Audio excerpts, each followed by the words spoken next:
My ridiculously biased parents had absolutely zero clue that I had just hit the respawn button on my life. Just like in my disastrous previous playthrough, they practically shoved a one-way plane ticket right into my hands. Caleb, listen to us. Your brother is already engaged to your fiancée, so please, just stop trying to play the villain and wreck everything for him. Mom and Dad have already bought your ticket, so just accept it. Just do us all a massive solid, and do not come back for a few years, okay? Staring at my parents' faces, completely plastered with that sickeningly fake, it is for your own good expression. The truth finally smacked me in the face. I had actually reincarnated. I was reborn right on the exact same day I was being forcefully shipped abroad by my own flesh and blood. The exact day I was supposed to completely give up on the love of my life, Elara Sterling. In my past life, the second I saw that plane ticket they handed me, I was so consumed by absolute rage that I ripped it into tiny confetti right there on the spot. I tried desperately to explain the real truth to Elara over and over again, and I practically begged my parents time after time to just tell the truth. To stop letting my brother steal my life. I had been my brother's handy little tool for my entire existence. Was I seriously supposed to just hand over my own fiancée to him on a silver platter, too? But in the end, all I ever got in return was Elara's deepening disgust and absolute contempt. Even when I was crushed in a horrific car crash, literally hovering right between life and death, she spoke completely coldly to the nurse on the other end of the phone line. What kind of pathetic, dramatic trick is he trying to pull this time? You tell him, do not dare come ruin my beautiful wedding with Cassius. And so, I quite literally died alone on the cold operating table, staring completely blankly at the hospital television screen that was broadcasting their grand, globally televised wedding of the century. I watched Cassius gently slide the diamond ring right onto Elara's finger, watching the two of them soak up everyone's warm blessings like they were actual royalty. But you know what? Since the universe generously decided to give me a second try at this game of life, I absolutely refuse to be a massive, pathetic idiot ever again. Fine, I will go. I reached out and smoothly snatched the plane ticket right out of their hands. My voice was so incredibly calm that even I found it completely unbelievable. Hearing me agree so cleanly and so crisply without a fight, Mom and Dad's eyes nearly popped right out of their sockets in pure shock. Wait, Caleb, are you truly agreeing to leave just like that? You are not secretly brewing some evil master plan to sabotage your brother's wedding, are you? Sabotage? That is just hilariously absurd. Elara was supposed to belong to me in the very first place, but she was forcefully snatched away by my own parents and happily handed over to my older brother. Over 20 years ago, my brother Cassius was diagnosed with deadly leukemia. My parents did not hesitate for a single second to pop out another kid just to save him, and thus, I was spawned into this cruel world. My umbilical cord blood saved my brother's life, but it also completely doomed me to live permanently stuck in his shadow. Because Cassius was always sickly and frail, my parents showered him with 100% of their affection and attention. Growing up, I yielded absolutely everything to him. My bedroom, my closest friends, even my hard-earned spot in the finals. I gave it all up for him, without a choice. There was only one single thing I absolutely refused to compromise on, and that was the gorgeous girl I fell deeply in love with at first sight. The stunning heiress of the Sterling family, Elara Sterling. She used to be the untouchable golden girl standing high up in the clouds, but after a tragic car crash following her birthday banquet, she completely lost her sight. After that, she was essentially abandoned by her wealthy family, left to rot in a quiet suburban villa. Back in those days, I secretly stole the spare keys right behind my family's back, and every single day after school, I would hop the fence just to keep her company. I came to see her every single day without fail. Trapped in the pitch darkness, my deep and somewhat husky voice probably became her one and only source of true salvation. I never even told her my real name. I just gently traced it, stroke by stroke, right into the soft palm of her hand. Call me number 7, I would say. She would clumsily fumble around in the dark to comb my hair, and she played the piano just for me. On terrifying stormy nights filled with loud thunder and flashing lightning, she would gently press my freezing cold hands against her warm chest to comfort them. The night before her major eye surgery, the young girl gently kissed my fingertips and swore a sweet oath. When my eyes are finally healed, the very first person I want to see is you. When that time comes, we will finally be together forever, okay? That agonizing surgery lasted for a grueling 12 hours, but when Elara finally woke up, the very first person she saw was Cassius. Why? simply because my twisted parents, upon discovering that golden boy Cassius also had a desperate crush on Elara, secretly slipped heavy sleeping pills right into my drinking water. They knocked me out totally cold for a full day and night. Then, they fabricated a whole massive lie as false witnesses, falsely claiming that the one who had lovingly stayed by her side all those years was actually him. I tried so hard to explain, but she adamantly refused to believe it. Right up until the tragic moment I died, she never trusted me for a single second. Looking closely at the biological parents standing right in front of me now, I honestly only felt a profound, hilarious sense of dark comedy. Before this very moment, you desperately tried to kick me out time and time again. But now that I have actually agreed to leave, you suddenly do not believe me? Seriously, do you two not find yourselves just a little bit ridiculous? Mom stammered. That is not what we meant, Caleb. If you are truly willing to leave, that is naturally for the absolute best. You will depart for Europe in exactly half a month. During this time, you can pack up your things and properly tie up your own loose ends. Terrified that I might suddenly change my mind, my parents hastily threw out a few more stern warnings before leaving the room, looking absolutely thrilled. I just turned around and headed straight back to my bedroom. The second I clicked the door shut, my phone buzzed in my pocket. It was a text message from Elara. 8 p.m. tonight. Come to room 1808 at the Grand Hyatt Hotel. I just stared at the glowing screen, my fingers trembling involuntarily. When I got this exact same text in my previous life, I was over the moon, foolishly thinking she was finally willing to hear out my side of the story. But when I actually got there, I found out she had deliberately called me over just to watch her and Cassius hooking up in bed, all to completely crush my spirit and force me to give up on her. Back then, I broke down and sobbed like a total baby, while she just stared at me and coldly said, "Did you see that clearly? The only one I have feelings for is your brother." Thinking back on it now, the whole thing was truly pathetic and laughable. I took a deep breath, steadied my nerves, and typed back, "Okay." At exactly 8 p.m. sharp, I arrived at the hotel on the dot. The door to room 1808 was left cracked open. The scene waiting inside instantly stung my eyes.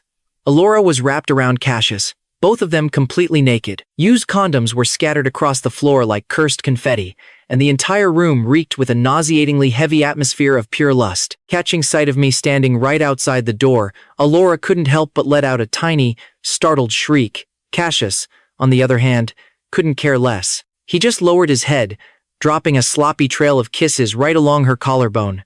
Elara's voice sounded gentle to him, yet it was piercingly cold when aimed at me. "I called him here on purpose," she whispered. "It's exactly to let him know that the only person I love is you. This way, he won't harbor any more sick, delusional thoughts about me, and he'll finally recognize that from now on, I will only ever be his sister-in-law." Living through this life a second time, witnessing this twisted scene with my own two eyes all over again.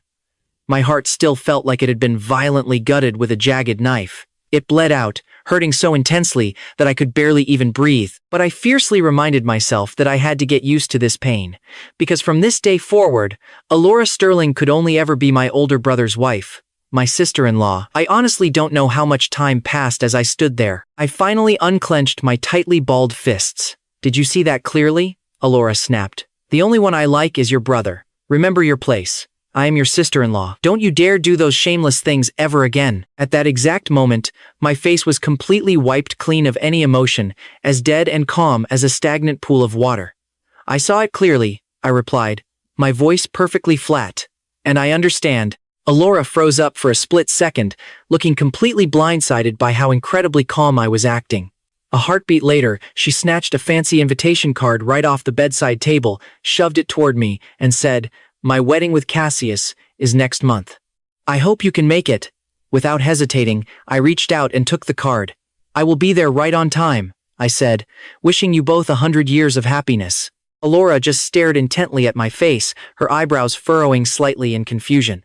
For some unknown reason, my obedient and detached behavior today was making her highly suspicious, but she swallowed her pride, didn't ask a single question, and just let Cassius lead her out of the hotel room. I dragged my incredibly heavy feet, slowly trailing a few steps behind the two of them. With my head hanging low, my mind wandering in a total daze, I suddenly heard a sharp, ear-piercing scream right next to me. The very next second, a massive overhead billboard came crashing down straight toward us.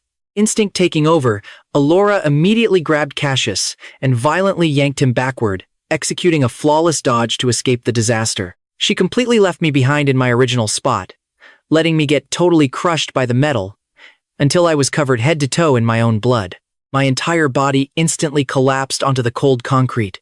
Wave after terrifying wave of agonizing pain surged over me like a massive tsunami, insanely tearing away at every single nerve. I lay there trembling uncontrollably, drowning in a growing pool of my own blood. Heavy tears welled up and spilled over, completely blurring my vision. Watching her back as she protectively grabbed Cassius and hurried away without a backward glance, I just slowly closed my heavy eyes. That sweet young girl, whose heart was once entirely filled with nothing but me, was truly never coming back. And in that dark moment, I finally, completely, let it all go. When I managed to pry my eyes open again, I found myself lying flat on a stiff hospital bed. A nurse was quietly changing my IV drip. Catching sight of my open eyes, she let out a huge sigh of relief and said, "Thank God, you've been in a coma for 2 whole days. You are finally awake. How are you holding up?" she asked softly. "Your brother actually passed out from severe shock the day they brought you into the hospital. Your parents and your sister-in-law are all gathered in the next room, frantically taking care of him. Hold on, I will go call them over for you." I weakly shook my head and muttered, "No need. They definitely won't want to see me, and frankly, I don't want to see them either." A deep flash of pity and sympathy crossed the poor nurse's eyes. Without another word, she silently turned around and left the quiet ward. We were literal blood brothers. The younger brother was literally bleeding out and got frantically shoved into the ICU. And yet, this so-called family didn't even bother to ask a single question about whether I lived or died. They put absolutely all of their focus solely on comforting the slightly startled older brother. In these past 2 days, not a single one of them had come over to check on me. Not even once. I heard his sister-in-law is the CEO of the Sterling Group. The older brother magically turned into the perfect, filthy rich son-in-law overnight. Ignoring the younger brother kind of makes sense in that twisted logic. But, wow, his sister-in-law is truly, deeply devoted. She has been guarding his brother's side this whole time, feeding him medicine and porridge with her own 2 hands. She even hired a retired psychological expert to help him clear his mental trauma. Gifts are flowing into that ward like a river. The nurse's hushed gossiping drifted into my ears, word for word. Yet, my face remained entirely expressionless. A situation like this, I was already thoroughly used to it. In the afternoon, the doctor called me in for a checkup. With absolutely no one to accompany me, I could only force my weak, battered body out of bed all by myself. Passing by the ward next door, I saw my parents and Elara all clustered around Cassius. That picture of pure, sickening concern practically stabbed my eyes. Dad was so carefully pulling up Cassius's blanket. Mom was standing right there, peeling grapes and feeding them to him one by one. Cassius's face was beaming with a sickeningly sweet smile. He spoke in this totally fake, soft, gentle tone. "Mom, Dad, you guys have been taking care of me these past few days and haven't even gone to see my little brother. I happen to be full now anyway. Why don't you take this leftover bowl of fish soup to him? He's hurt so badly. He definitely needs some nourishment. Oh, don't worry your pretty little head about him. That kid can survive anywhere. Your mom spent all night brewing this soup just for you. Sending it to him would just be a total waste." Dad rejected the idea without a second thought. Mom nodded in vehement agreement. Elara reached out and gently fixed Cassius's bangs. The tenderness in her eyes looked like it was about to just overflow. "Cassius," the doctor said it. "You passed out because you were overly anxious and worried. Caleb has always been cold and heartless, never caring about brotherly bonds. He even dared to covet his own sister-in-law. Why are you still bothering with him?" Hearing her ruthlessly cold evaluation, I couldn't help but laugh at myself, a smile full of absolute, bitter desolation. I had been deathly allergic to seafood since birth. Even a tiny trace of it could literally kill me. But Cassius absolutely loved fish, shrimp, and crabs. So, of course, our family had seafood for every single meal. I could only sigh while staring at my plain veggies and white rice, enduring my parents screaming at me for being a picky eater. Cassius always put on a grand act in front of others, pretending like he cared so deeply about me, his little brother. But whenever it was just the 2 of us, he would ruthlessly mock me non-stop. Sometimes, he would even get physical and just beat me. Every time he finished hitting me, he would run off crying to tattle, completely flipping black and white. Mom and Dad never cared about right or wrong. They would just punish me by making me kneel out in the freezing rain all night. Since then, I could only keep a safe distance from this so-called wonderful brother. No matter what he wanted, I just let him have it. In my past life, Elara was the only thing I ever wanted to fight for, but in the end, it resulted in such a tragic, miserable finale. This lifetime, I just want to quietly live my own life. No fighting, no grabbing, and absolutely no more loving anyone. After finishing the checkup all alone, I took the prescription to the pharmacy. The pharmacy was in the building out back, requiring me to cross a garden. While passing by the fountain plaza, my path was suddenly blocked by someone. I looked up. Surprise, surprise. It was Cassius. Out of bed so soon? Looks like you weren't hurt that badly after all. Let me tell you something, he sneered. Mom and Dad are entirely on my side. Even if you run to Elara and tell her that you were the one by her side back then, that you are the one she truly loves, it will be completely useless. Save your breath, loser. Facing his pathetic provocation, my reaction was incredibly flat. Don't worry. From now on, I will never like Elara again. Everything you want, I am giving it all to you. Cassius seemed to have long been accustomed to my broken, submissive attitude, the smugness in his eyes becoming even more pronounced. Give? Do I even need you to give me anything? I have always gotten whatever I wanted since I was a kid. You are only fit to pick up the trash I throw away. Don't even dream about outcompeting me in this lifetime. Seeing me trying to just walk away, Cassius frowned, just about to continue verbally harassing me. Right then, a familiar silhouette appeared in the corridor.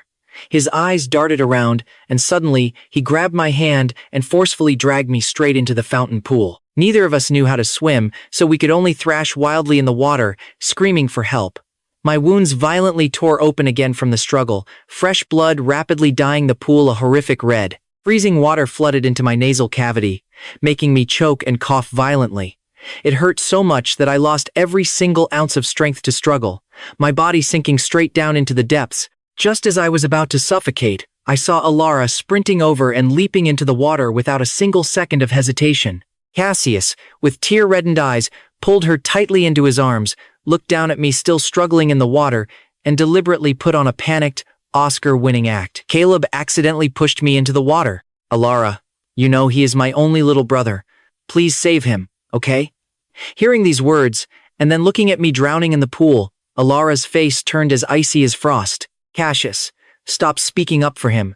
He definitely wanted to murder you on purpose, and jumped in himself just to play the victim. Since he refuses to change his evil ways, let him stay in the water and cool his head. Every single word she spoke was like a razor-sharp knife, viciously stabbing my heart.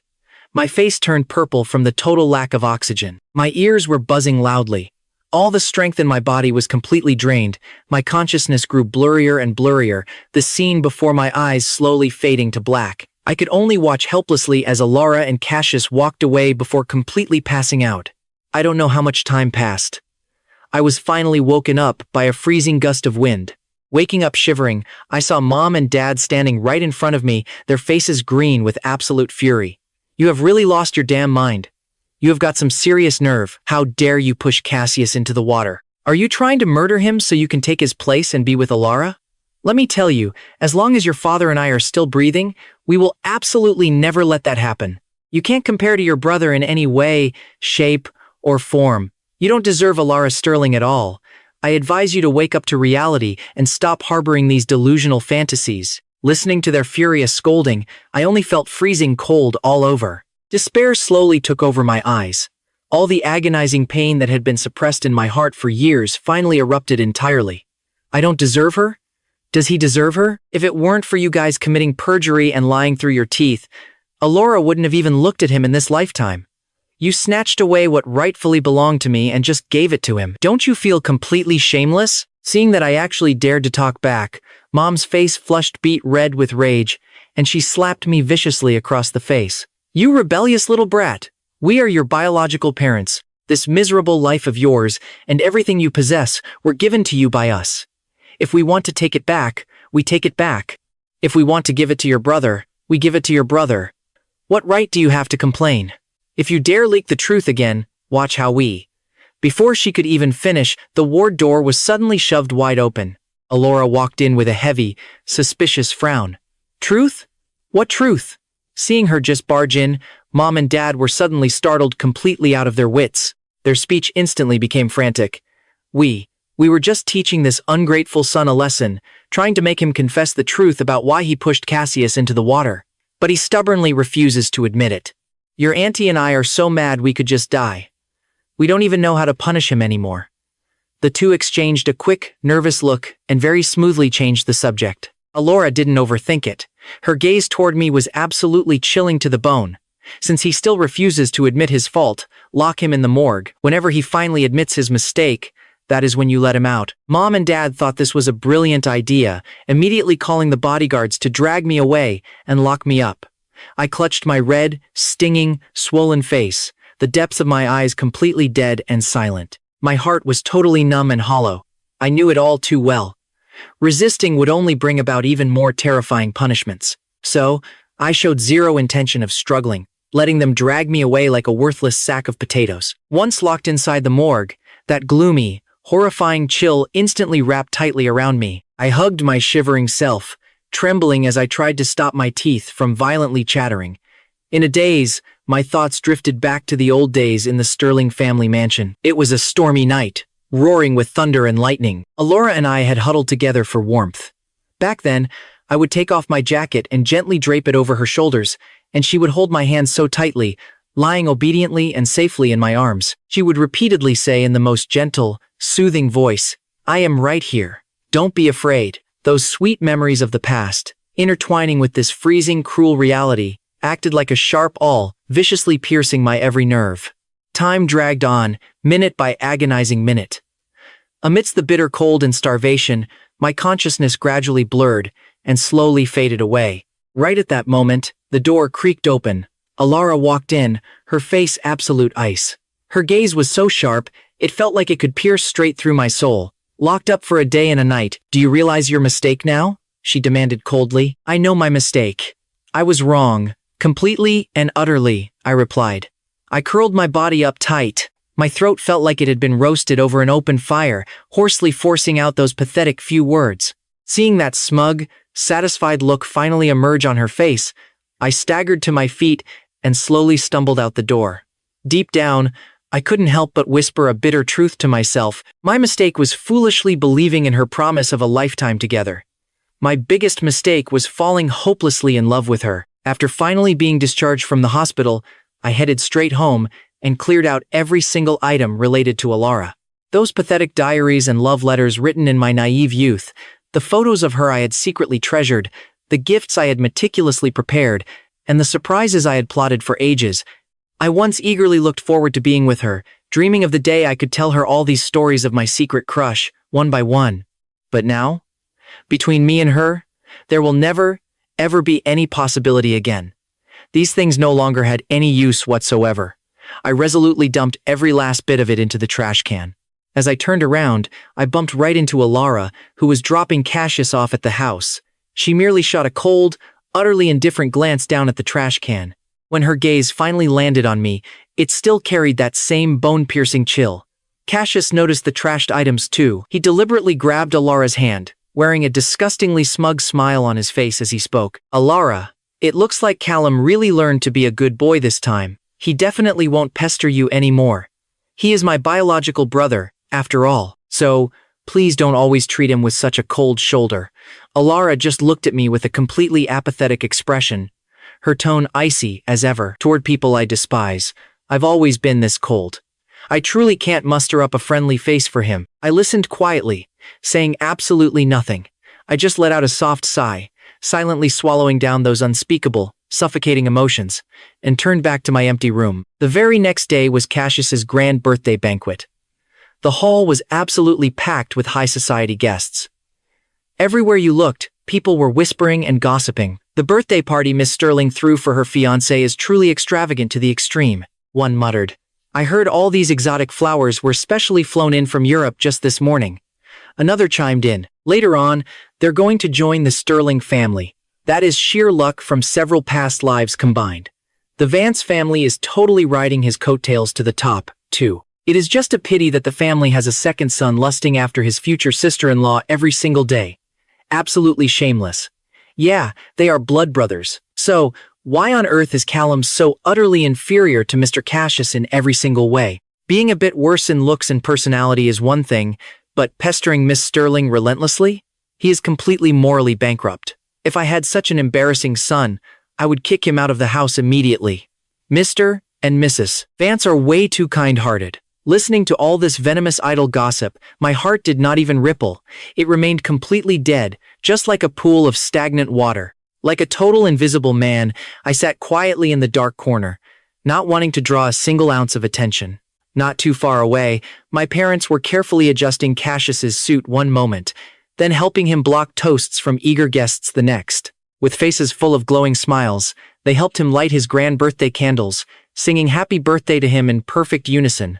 Watching this sickeningly warm and joyful scene, I could not help but remember my own miserable past birthdays. Cassius would always invent various clever excuses to take my parents away, leaving me all alone at the house, lonely, blowing out cheap candles to celebrate all by myself. During those few precious years I spent with Elara, I at least had her beside me to make wishes, eat cake, and I could even receive gifts she carefully prepared.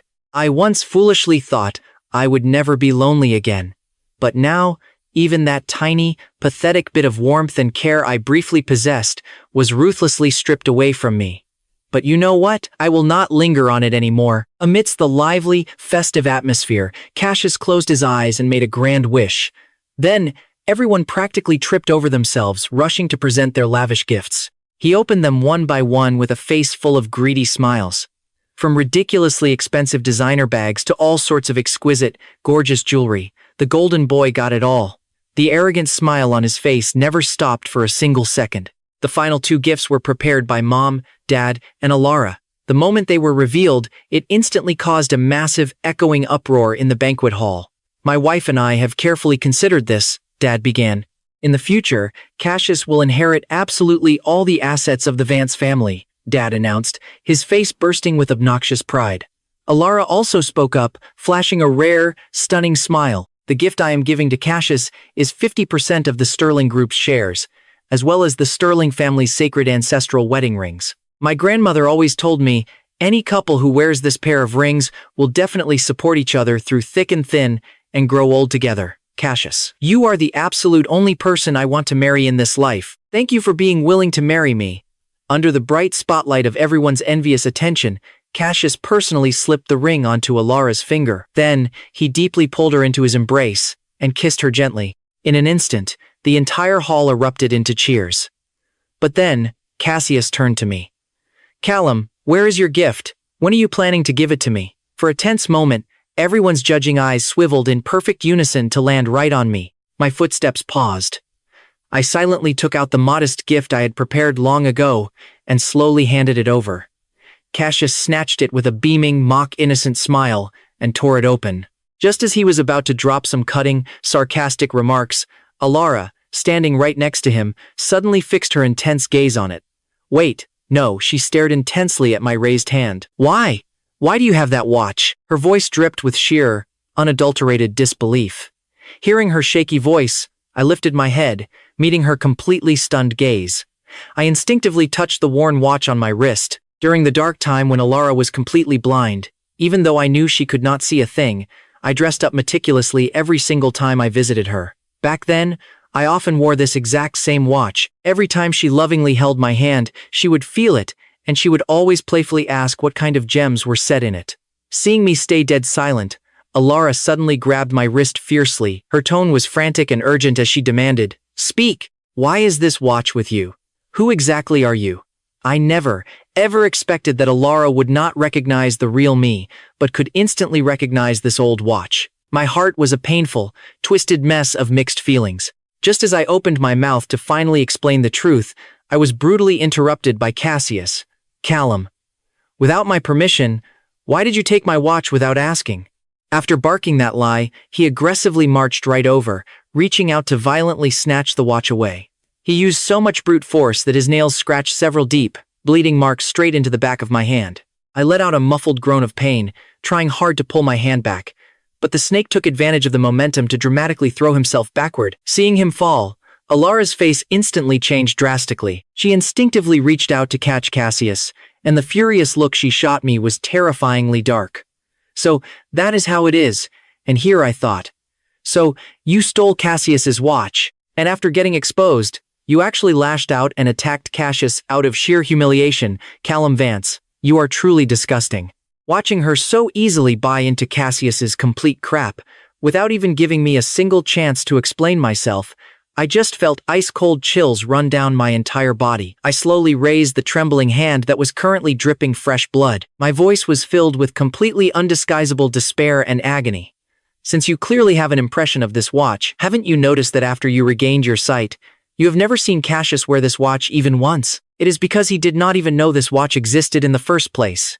He is absolutely not the person you think he is. But before I could even finish my desperate sentence, Dad suddenly raised his hand and slapped me ferociously right across the face. A resounding crack echoed.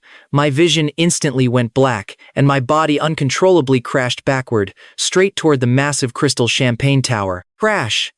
Hundreds of fragile champagne glasses shattered and rained down on me in a glittering, dangerous wave. The sticky liquid drenched me thoroughly from head to toe. I hit the hard marble floor, getting bruised black and blue all over, blood flowing freely from my cuts. Mom marched right up to me with a furiously dark face. Without hesitating, she mercilessly poured the expensive red wine in her glass directly onto my battered face. Her voice was as harsh as the biting winter wind. The only reason Cassius has not worn this watch is because it was accidentally broken and sent in for expensive repairs. The butler just brought it back today. You clearly took advantage of us not being home to secretly put it on, trying to claim it as your own. It is one thing for you to cause petty trouble at home on normal days, but today is your brother's special birthday, pulling this ridiculous dramatic stunt in public. You have completely disgraced the Vance family. This is the rare item your grandfather treasured the most before he passed, left exclusively to his most beloved Cassius. How could it possibly belong to a failure like you? Dad chimed in, loudly echoing Mom's vicious words. With just a few manipulative sentences, they easily made Elara fully believe that what they were saying was the absolute gospel truth. She hurriedly went over to comfort the extremely wronged Cassius, carefully wiping a few stray liquid stains off his perfectly fine face. Then, she walked over to my crumpled body and squatted down. With cold eyes, she lifted my severely bruised and battered wrist, ruthlessly took the watch off, gently wiped away my blood stains with a silk handkerchief, and then carefully strapped it right onto Cassius's wrist. As she looked at him, her face was full of sickeningly cherishing devotion. Cassius, this precious watch carries your grandfather's deep love for you. But more importantly, it holds the beautiful memories of the 5 years we have been together. I will not let anyone taint it. After saying this with absolute, unwavering firmness, she looked up at Dad. Her tone was as cold as absolute ice. Uncle Vance, seeing as he stole family property without permission and has such a corrupt moral character, shouldn't the Vance family execute the family law? My dad nodded hastily, immediately ordering someone to fetch a whip. Gripping it tightly in his hand, he announced loudly, according to the strict family rules, for the crimes Caelum committed today, he shall receive 50 lashes. As his father, I have failed to teach my son properly, making an absolute joke out of myself in front of everyone. Today, right here, I will publicly discipline this unfilial son to rectify the Vance family's honor. Saying that, he violently swung the whip, lashing it viciously across my body. With a sharp crack, the skin on my back instantly split open. My entire body convulsed uncontrollably. Blood gushed out like tears, quickly dyeing my entire body a horrifying red. The pure agony was making my consciousness blur.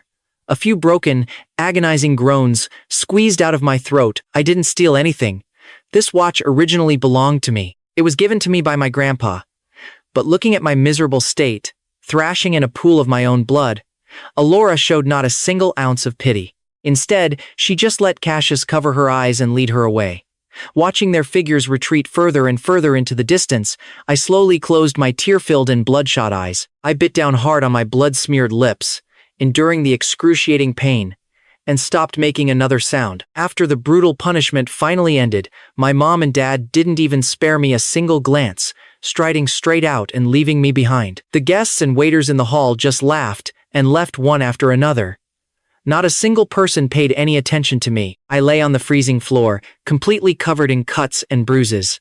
At some point, the lights were also turned off, leaving only an endless darkness that completely swallowed me whole. It wasn't until early the next morning that I finally managed to scrape together a bit of strength and dragged myself to the hospital, all alone, to get my wounds treated. When the doctor saw the horrifying gashes on my back, even he jumped back in absolute shock. It took a full 3 hours for him to clean and carefully bandage my wounds.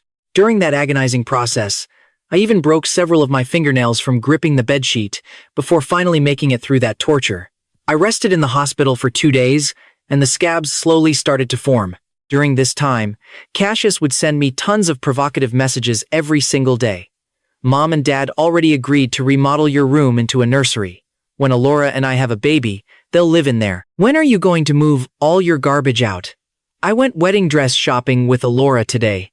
I thought several of them looked super gorgeous, so I just bought all of them for her. My feet hurt from trying on shoes, and she felt so bad for me. She even massaged my legs herself. Looking at the photos of Elara staring deeply at Cassius with those affectionate eyes, all that remained in my own eyes was pure numbness.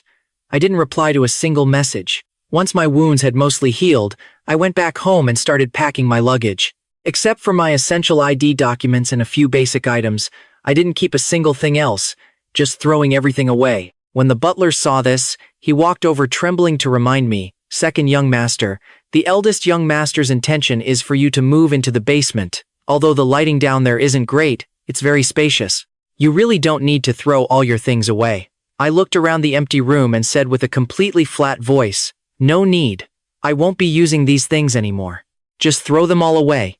I'm going abroad soon, and I won't be coming back. Ever." The butler froze, a flash of surprise widening his eyes. "You're leaving and never coming back?" Before he could even finish his sentence, Elara pushed open the hall doors and walked in, asking, "Who's leaving and not coming back?" Just as the butler was about to answer her, Cassius walked out of the bedroom. "Why are you here so early, babe?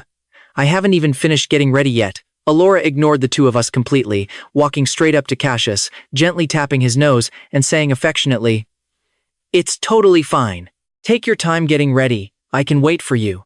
I just can never tie this bow tie right. You have such clever hands, honey. Help me tie it." Cassius took the perfect opportunity to act all spoiled. Saying that, the two of them walked right back into the bedroom, laughing and chatting, and even shut the door in our faces. I silently retracted my gaze and quietly zipped up my already packed suitcase. For the entire rest of the day, Elara and Cassius were glued to each other, acting as intimate as newlyweds. She would personally cook breakfast for him, and then nestle into his arms like a little bird, feeding him bite by bite. She would watch movies with him enthusiastically, laughing at all his jokes. She would even pull him onto the balcony for a deep, passionate kiss, deliberately rubbing her lipstick right onto his collar. Her face was filled with an unmeltable sugary sweetness. The maids in the house who witnessed this scene were all whispering about it in private. The eldest young master and Miss Sterling really have such a great relationship, even though they haven't officially gotten the marriage certificate yet. They look exactly like a sweet newlywed couple, literally glued together, and can't be separated for a single second. The eldest young master has been spoiled rotten since childhood, and he has such a good temper. Once he marries Miss Sterling, who is so deeply devoted to him, I'm afraid he's going to be spoiled to the point of absolute lawlessness. His life is just too incredibly good. Poor second young master, though. He's been completely neglected by the family but dying and coming back to life teaches you a brutal truth. If you have to bleed just to be noticed, it was never yours to begin with. My so-called family? Fake. The love of my life? A joke. I'm completely done begging for scraps. Now, all I want is out. I refuse to ever drown in that toxic mud pit again. Come dinner time, a maid dropped by with a message. Mom and Dad had booked a fancy private room at the Half Mountain Hotel for us.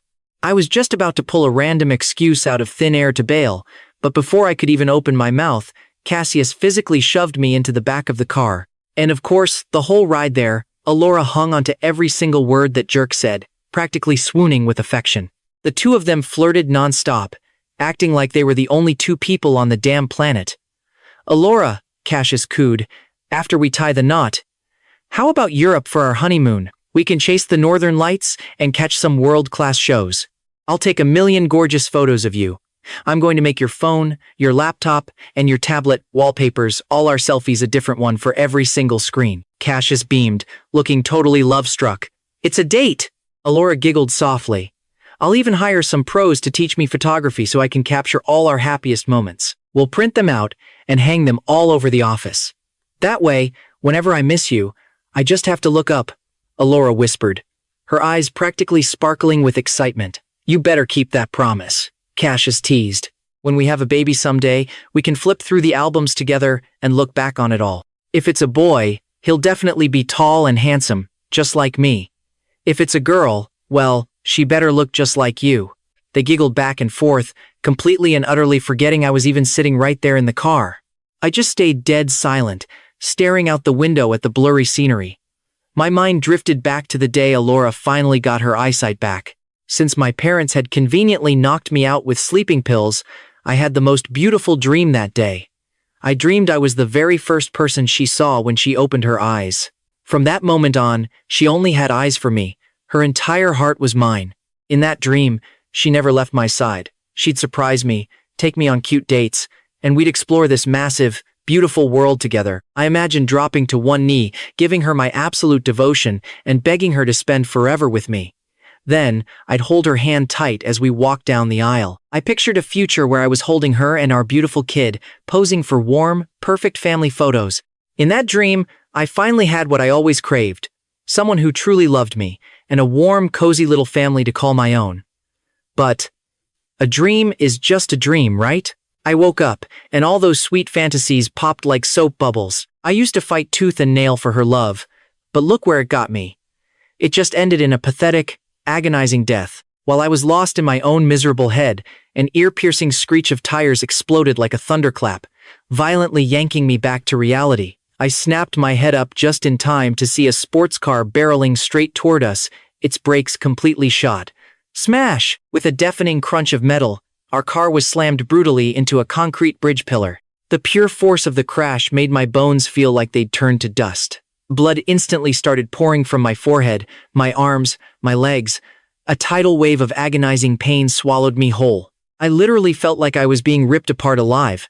It hurt so damn much I couldn't even draw a breath. I forced my blood-soaked eyes open, only to see Cassius standing safely outside the wreck, tightly holding a shivering, terrified Elara. The car doors were crushed beyond recognition, and the trunk had already erupted into a roaring inferno. I gritted my teeth, biting my lip until I tasted blood, doing whatever it took to stay conscious through the blinding agony. Dragging my shattered body, I crawled agonizingly toward the passenger side. With every grueling inch, my blood dripped drop staining the seats and floor mats crimson. Escaping that wreckage took everything I had. I dragged myself just a few steps away before a deafening blast ripped through the air behind me. A pillar of hellfire shot straight into the sky. The shockwave violently slammed me into the dirt. Staring back at the blazing husk of the car, the blood in my veins ran ice cold. Absolute terror gripped my chest. I didn't even want to imagine what would have happened if I had hesitated for just one more second, or passed out from the impact. Would I have burned to ashes in this cursed wreck? 5 agonizing minutes had passed, from the moment of the crash to my desperate escape. But even though Cassius was perfectly safe, not once did it cross her mind to look back and check on me. Watching my brother hold her tightly, whispering sweet comforts, all I could muster was an exhausted, bitterly broken smile. My final drops of adrenaline were totally gone. My eyelids weighed a ton, fluttering shut no matter how hard I fought it. Through a dizzy, fading haze, I heard the frantic wail of ambulance, sirens, and the panicked shouts of the paramedics. The second young master is in critical condition. He's passed out from massive blood loss. We need to rush him to the OR right now, or he's not gonna make it. I don't give a damn about Caelum. I just want Cassius safe. He's hurt too. You have to treat him first. Elara's painfully familiar voice pierced through the chaos. Forcing my heavy eyes open just a crack, I saw Elara's face contorted in sheer panic for him. Right then, Mom and Dad rushed onto the scene, crowding around Cassius and sobbing uncontrollably. You have to save Cassius first. We put everything into raising him. If we lose him, how are we supposed to go on? Mom wailed. Exactly. We're his family. If anything happens to Caelum, we won't hold the hospital responsible. Just ignore him for now. Cassius's safety is all that matters. Dad barked immediately. Hearing my own parents throw my life away without a millisecond of hesitation, the final, pathetic shred of hope I had for this family shattered into absolute nothingness. Endless darkness crashed over me like a tidal wave, dragging me down into a cold, bottomless abyss. Honestly, I never expected to wake up again. The harsh, stinging smell of hospital bleach hit me, and I laid there in a daze before my senses finally clicked back into place. A doctor was carefully checking my vitals, sounding genuinely relieved. We were in surgery for over 10 straight hours. It was a fight, but we managed to snatch you right back from the gates of hell. Thank God you're awake. My eyes fluttered, and I forced the words through my raw, dry throat. Thank you for saving me. The doctor gave a gentle nod. He looked at me, hesitating like the words were stuck in his throat. The people who were with you when you came in, are they your biological parents? He finally blurted out, unable to hide his disbelief. My lips twitched into a sad smirk, but I just fell into a heavy, dead silence. Seeing my reaction, the doctor didn't dare push it. He just let out a heavy sigh, turned on his heel, and walked out. I spent the next 2 days recovering in that cold hospital room, totally alone. Not a single person came to check on me. It wasn't until the day I was discharged that Mom and Dad finally showed their faces, but they definitely weren't there to see if I was okay. Instead, they coldly demanded, "Tomorrow is your brother's wedding. You promised us you'd leave, so pack your bags and get out before the ceremony starts." Hearing their disgustingly self-righteous tone, I just gave a quiet mem and nodded.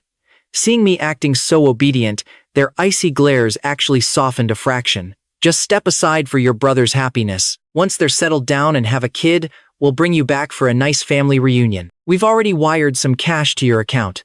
Take care of yourself overseas." With their hypocritical instructions out of the way, they rushed right back off to pamper Cassius. Watching them hurry away, I pulled out my phone and booked a one-way ticket to Australia. I'd give them exactly what they wanted. I'd hand them their perfect, fairy tale ending on a silver platter. But I was going to vanish from their lives forever, making damn sure they could never, ever track me down. Before leaving the hospital, I tracked down a notary and drafted a legally binding document to officially sever my ties with my parents. I signed my name without an ounce of regret and slipped it into a small gift box. Right next to it went an old cassette tape, a recording of Elara telling me stories back when we lived together in the old mansion. I'd brought this tape to her more times than I could count, begging her for just 1 minute of her time to listen to the truth. But she always shot me down without a second glance. Now that I was finally walking away, I figured I might as well leave the past behind, too. Whether she ever bothers to play it or not isn't my problem anymore. I'm erasing myself from their world entirely, and no one is ever going to find me again. That night, the loud, celebratory racket from the wedding prep downstairs echoed endlessly. I barely slept, rolling out of bed before dawn. I forced down a quick breakfast and tossed my suitcase into the trunk of my car. But right as I went to leave, the flashy wedding convoy pulled up. My eyes fell on Elara, glowing in a pristine white wedding dress. She looked absolutely breathtaking, like an angel descended to earth. You couldn't look away if you tried. I gave her a polite, distant nod. For the very first time, and the absolute last, I addressed her as my sister-in-law. Elara froze for a split second. She glanced at the packed car behind me, her brow furrowing with a hint of confusion. "You don't need to," I shook my head, cutting her off, and handed over the small gift box.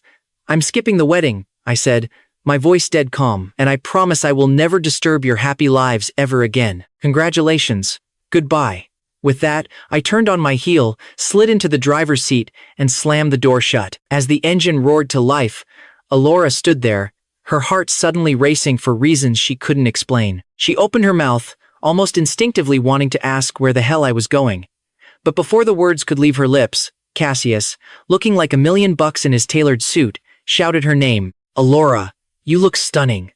Glancing in the rearview mirror, I watched her carelessly shove my goodbye gift into her assistant's hands. She spun around with a glowing smile, as Cassius swept her right off her feet into a dramatic princess carry. I didn't look back again as my car slowly rolled out of the villa district. I rolled down the window and chucked my phone into the ditch without a second thought. As of today, the pathetic, grief-stricken Caelum Vance is dead and buried. The new Caelum Vance is about to kick off a brilliant life that finally belongs to him alone. Hours later, the plane rumbled down the runway and took off.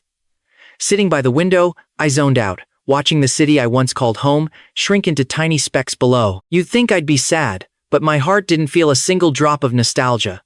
Instead, an overwhelming wave of pure relief and absolute freedom washed over me. I was finally escaping the hellhole that never showed me an ounce of real warmth. Honestly, the urge to run away had been planted in my brain since I was a kid. It didn't take a genius to see the massive, sickening favoritism my parents had for Cassius. Whether it was major milestones or just everyday life, I was treated like some random, irrelevant outsider. Hell, I used to pray that I was just secretly adopted. How else could you explain the insane gap in how we were treated?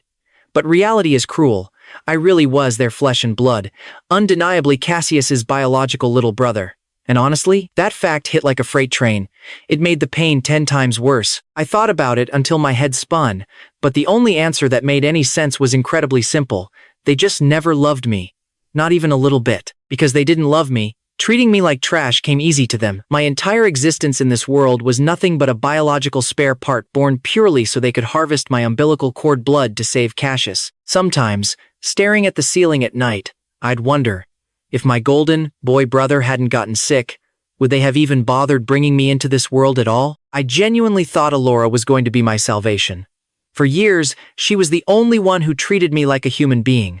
She showed me a warmth and gentleness I'd never experienced anywhere else. Truth is, long before her accident, I had already fallen deeply, hopelessly in love with her. It was never about her money or her elite family background. It was the pure, genuine sincerity she showed me when I had nothing. That's why I gave her my heart without a second thought. But now, her memories are totally scrambled, and she is absolutely convinced that the guy who stayed by her side all those days and nights was Cassius. No matter how much I pleaded or how hard I tried to prove the truth, Elara looked me dead in the eye and refused to believe a single word I said. The plane suddenly hit a patch of violent turbulence, sending a violent shudder right through the cabin. A dull, throbbing ache flared up from my lingering car crash injuries, and I couldn't help but gasp in pure pain. Even though the physical wounds on my body were mostly healed by now, the trauma ran deep. Ever since that bastard Cassius shoved me into the freezing water that last time, I had become incredibly sensitive to the cold. Honestly, even on a cloudy day without a single drop of rain, I would feel unbearably, bone-chillingly freezing. I instinctively pulled the thin airline blanket tighter around my shoulders, but it didn't seem to help much at all. The brutal chills just kept coming, hitting me wave after wave. Just as I was seriously debating whether to ring the bell and ask the flight attendant for another blanket, the lady sitting right next to me suddenly held out her own blanket. I completely froze for a second. "I really don't need it. You can have it," the woman said softly. Her voice was surprisingly gentle, yet it carried this cool, untouchably aloof quality to it. The spotless, crisp, white button-up shirt she was wearing inexplicably gave her an intense aura of absolute seriousness. The only catch was that she was wearing a mask, so I couldn't clearly make out her face. I could only stare into those ridiculously soul-captivating eyes of hers. They were so stunningly beautiful, it was honestly kind of extraordinary. "Oh wow, thank you so much," I quickly blurted out, expressing my genuine gratitude. Then, I took her blanket and wrapped it snugly around myself. Instantly, a comforting wave of warmth hit my body, and that awful, biting chill from earlier faded away quite a bit. Perhaps it was just the heavy exhaustion from my absolute lack of sleep, but I actually felt myself getting pretty drowsy now. Ladies and gentlemen, our flight is expected to arrive at Sydney International Airport in 30 minutes. The local ground temperature in Sydney is 22 degrees Celsius. The crisp, clear broadcast announcement echoed through the cabin, and I slowly blinked myself awake. Only then did it hit me that I had actually been knocked out asleep for nearly 2 whole hours. Honestly, my lower back and legs were feeling incredibly sore from sitting so long. Half an hour later, after wrestling my suitcase off the carousel, I pulled out my brand new phone to check the time and realized we had actually touched down slightly earlier than scheduled. Staring blankly at the completely empty message screen on my phone, a bitter smile crossed my face. I was already thoroughly used to the silence. Come to think of it, even if I actually vanished from the face of the earth completely one day, I bet absolutely no one back home would care whether I was dead or alive. But you know what? Now that I have finally arrived in this brand new place, those toxic people and messed up events from my past are dead to me. I honestly didn't want a single shred of connection with any of them ever again. All of that painful, exhausting history was now entirely, officially let go by me. I am starting over. Looking out at the completely unfamiliar architecture around me, watching crowds of people coming and going with all sorts of different skin colors, and noticing the incredibly friendly, open looks, everyone gave me this massive, refreshing sense of novelty. This city was vastly different from the stifling place where I grew up, but strangely, I didn't feel scared in the absolute slightest. Instead, I was completely brimming with fierce anticipation for my new life. I parked my heavy luggage to the side, punched the landlord's address into my GPS, and was relieved to find it wasn't actually too far away. But let's be real. Dragging all this insanely heavy luggage through the streets meant taking a car was undoubtedly the most convenient option. So, I opened up a ride-hailing app on my phone and requested the nearest express car. Even though the surge pricing was honestly a bit steep, my totally exhausted, battered body right now just desperately wanted to find a quiet place to rest as soon as humanly possible. Thankfully, the driver showed up very quickly. In less than 5 minutes flat, he pulled up right to the curb to pick me up. I cautiously sized him up. This huge guy had a face full of intensely intimidating muscle, looked tough as nails, and his entire right arm sported a bright, insanely colorful tattoo sleeve. He stepped out and silently hauled my heavy luggage into the trunk without uttering a single word. Perhaps sensing my obvious, lingering unease, the hulking driver then slowly turned his head and gruffly asked if I was Korean. I quickly shook my head no, politely clarifying that I was actually Chinese. The second he heard the word Chinese, the intimidating driver's face instantly softened tremendously, and he let out a huge, booming laugh. "Oh, man, you're Chinese, too?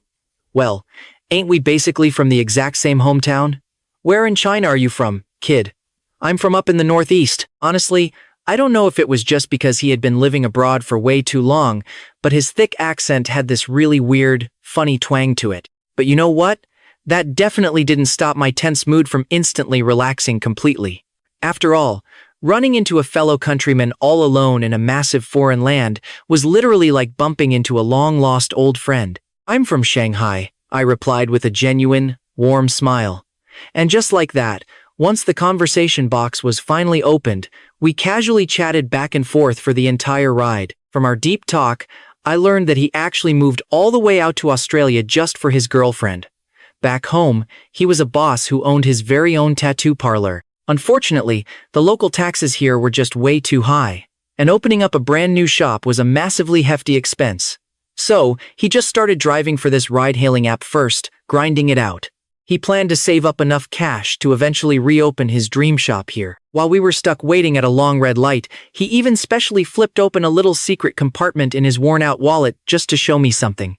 Tucked right inside was a worn photo. In the picture, he and a super pretty girl were pressing their cheeks together, smiling incredibly brightly at the camera. Honestly, whenever this huge, tough guy talked about his girlfriend, his eyes literally sparkled with pure, infectious energy. "So, what about you, kid?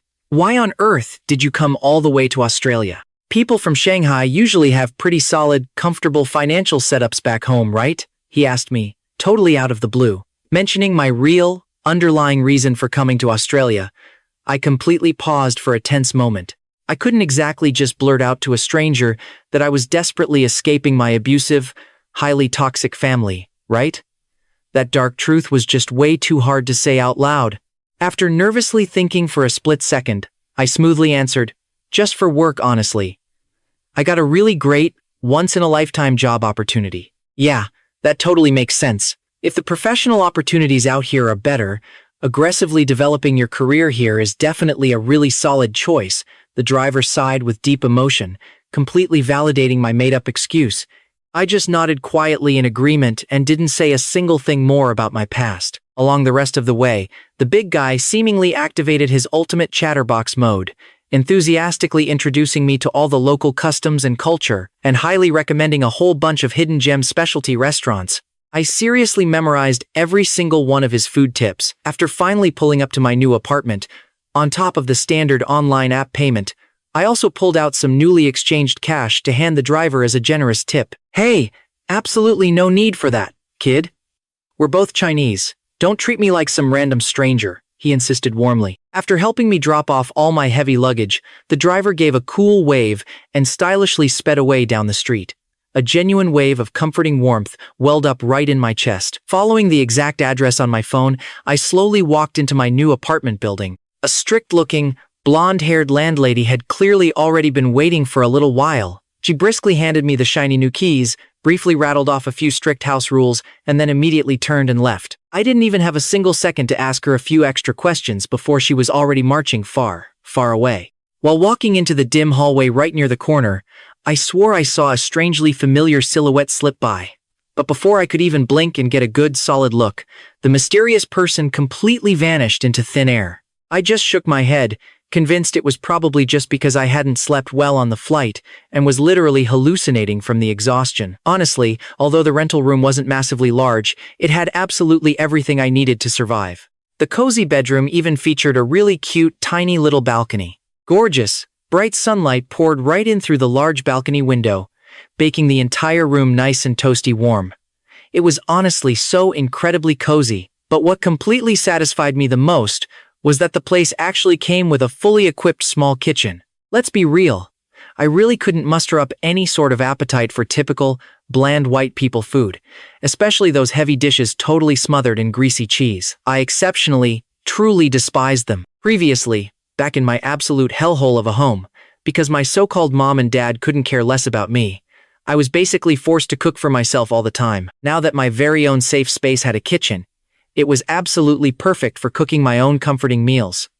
This was truly, undeniably awesome. I gave the dusty room a quick, energetic sweep, popped open my massive suitcase, took my folded clothes out piece by piece, and meticulously reorganized them into the empty closet. Then, I very carefully took out my few fragile, precious personal items and arranged them neatly on the shelves. Looking around at the newly, nicely decorated room, I finally let out a breath and felt completely, thoroughly satisfied. I headed into the bathroom to wash up, and then eagerly hopped right into the soft bed to finally get some real rest. Trying to sleep sitting up on that cramped plane was just way too ridiculously uncomfortable.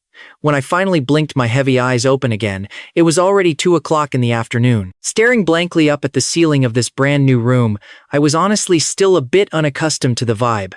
It took my foggy brain a full minute to process that I was actually, truly living in Australia now. The crazy thing is, February over here in Sydney was smack dead in the blazing middle of summer.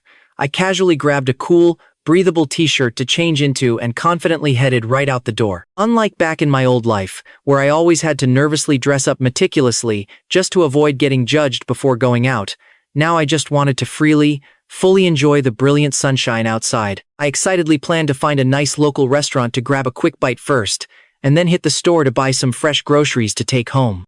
As I was happily strolling down the street, suddenly, a fiercely mouth-watering, savory aroma drifted right into my nose, instantly capturing my hungry taste buds and dragging me inside a steakhouse. I even made sure to specifically ask the friendly waiter to entirely leave out those heavy cheese potato wedges that normally came on the side. The sizzling steak was served up surprisingly quickly. My mouth was watering so much I literally couldn't wait to take a huge bite. The incredibly tender, juicy meat was simply intoxicating on my tongue. I'm not kidding, it was seriously out of this world amazing. But then, tragedy struck. Just as I confidently stood up to go pay the hefty bill, it suddenly hit me like a literal ton of bricks. My cash and my bank card were still sitting uselessly in the pocket of my other jacket back at the apartment. When I quickly changed into my t-shirt earlier, I had completely idiotically forgotten all about grabbing them. In that exact, panic-inducing second, my face burned so hot with pure embarrassment that I genuinely didn't know what the hell to do with myself. Right when I was helplessly drowning in the absolute peak of pure awkwardness, a sleek hand suddenly reached out from beside me and passed a premium card over to the cashier. A shockingly familiar, cool voice casually rang out. "Just put it all on this." Totally stunned, I quickly followed the sound of the voice and looked over. Holy crap, it was actually the exact same enigmatic woman who gave me her blanket at the airport just this morning. It was only right now, without that mask in the way, that I finally got a crystal clear look at her full face. And wow, her bone structure was just supremely, flawlessly excellent. Her prominent, sharp brow bone and perfectly straight nose bridge were just ridiculously right. She effortlessly exuded this innate, untouchably aloof elegance, yet it completely made it impossible for me to even look away from her. Snapping out of my daze, I quickly bowed my head and thanked her profusely. "Oh my God, thank you so much. Please, tell me how I should return the money to you?" "There is absolutely no need for that. I actually have a loaded prepaid VIP card for this place," the stunning woman said smoothly, casually waving the flashy golden card right in her elegant hand. Honestly, the crazy fact that she could suddenly speak absolutely flawless, fluent Chinese really took me completely by surprise. After all, just judging by her striking, mixed features, it was super hard to imagine she spoke Chinese so damn well. But hey, this fancy steak meal definitely wasn't cheap by any stretch, so my stubborn pride insisted on paying her back every single cent. No way, that simply won't do. I definitely have to pay you back for this, I boldly blurted out instinctively.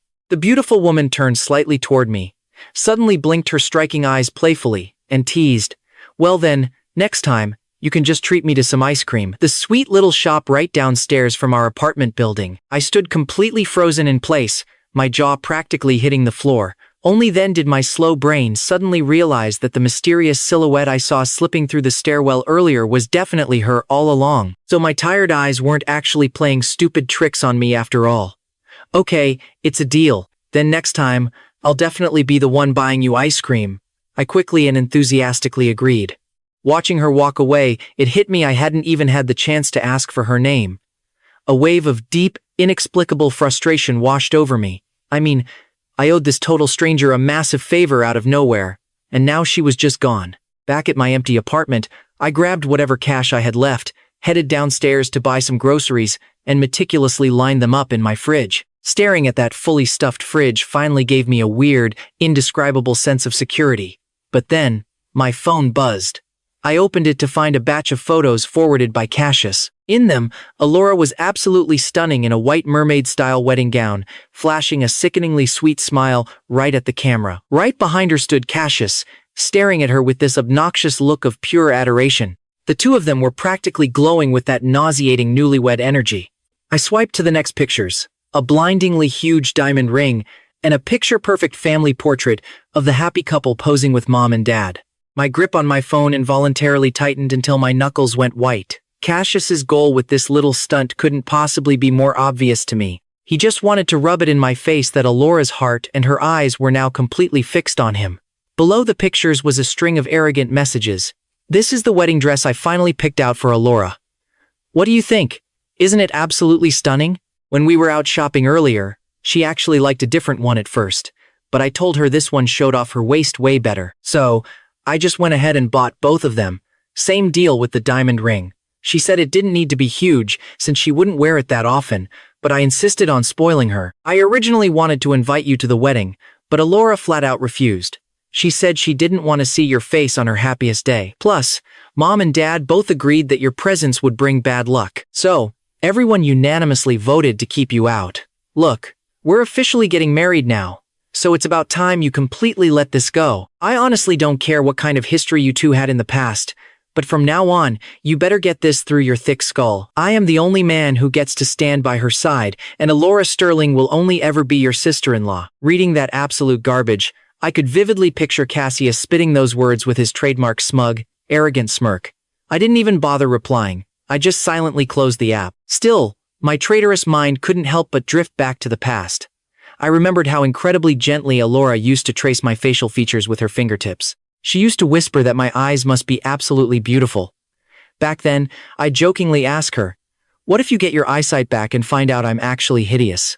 But she swore with absolute certainty that no matter what I looked like, I would always be the most captivating person in her world. A young girl's promises of love were always so fiery and devastatingly straightforward. Back in those days, my ears would burn bright red just hearing those sweet words. I was overflowing with anticipation for our beautiful future together. I had fantasized, time and time again, about finally standing with her at the altar, exchanging vows, and building our own perfect, happy little family. I mean, my heart has long since let go of Elara, but seeing those pictures right now, yeah, a lingering trace of bitter regret still stung me. But whatever. Everything in the past is already dead and gone. I refuse to ever harbor those pathetic, unrealistic expectations again. Meanwhile, just as the grand wedding was about to kick off, a little boy carrying a tall glass of grape juice suddenly bolted through the hall and slammed directly into Cassius. The dark, purplish-red juice instantly drenched over half of his pristine suit.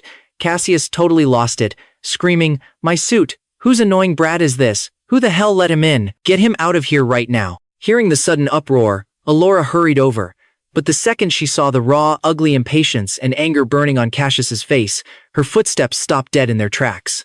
In her mind, he was always the ultimate gentle, composed gentleman. Even when everything went completely wrong, he was never supposed to be this unhinged and irritable. Seeing him act like this jarringly threw Elara off balance. "Elara, When did you get here? I didn't even see you." When Elara blinked and looked at him again, his face was already plastered back with that familiar, polite smile. He honestly looked like a completely different person from the raving lunatic just a second ago. I heard your voice just now, so I came to check on you. Are you okay?" she asked cautiously. "Darling, I'm perfectly fine. A little boy just accidentally spilled some grape juice on my suit. I'll go change into my backup right away. Wait for me right here." Elara slowly nodded. For some inexplicable reason, every time she looked at Cassius lately, a creeping sense of unfamiliarity washed over her. It wasn't just a fleeting feeling either. It kept popping up to haunt her. It was as if the man standing before her was subtly different from the guy she had fallen in love with, but she just couldn't put her finger on exactly what had changed. To make matters worse, sometimes the person randomly flashing through her mind wasn't Cassius at all. It was Caleb. A heavy seed of doubt lingered deep in Elara's heart, but she didn't dare say a word. After all, Cassius was her husband-to-be. She was destined to be nothing more than Caleb's sister-in-law. She suddenly flinched, remembering how Caleb had coldly called her exactly that, right before she got into the bridal car.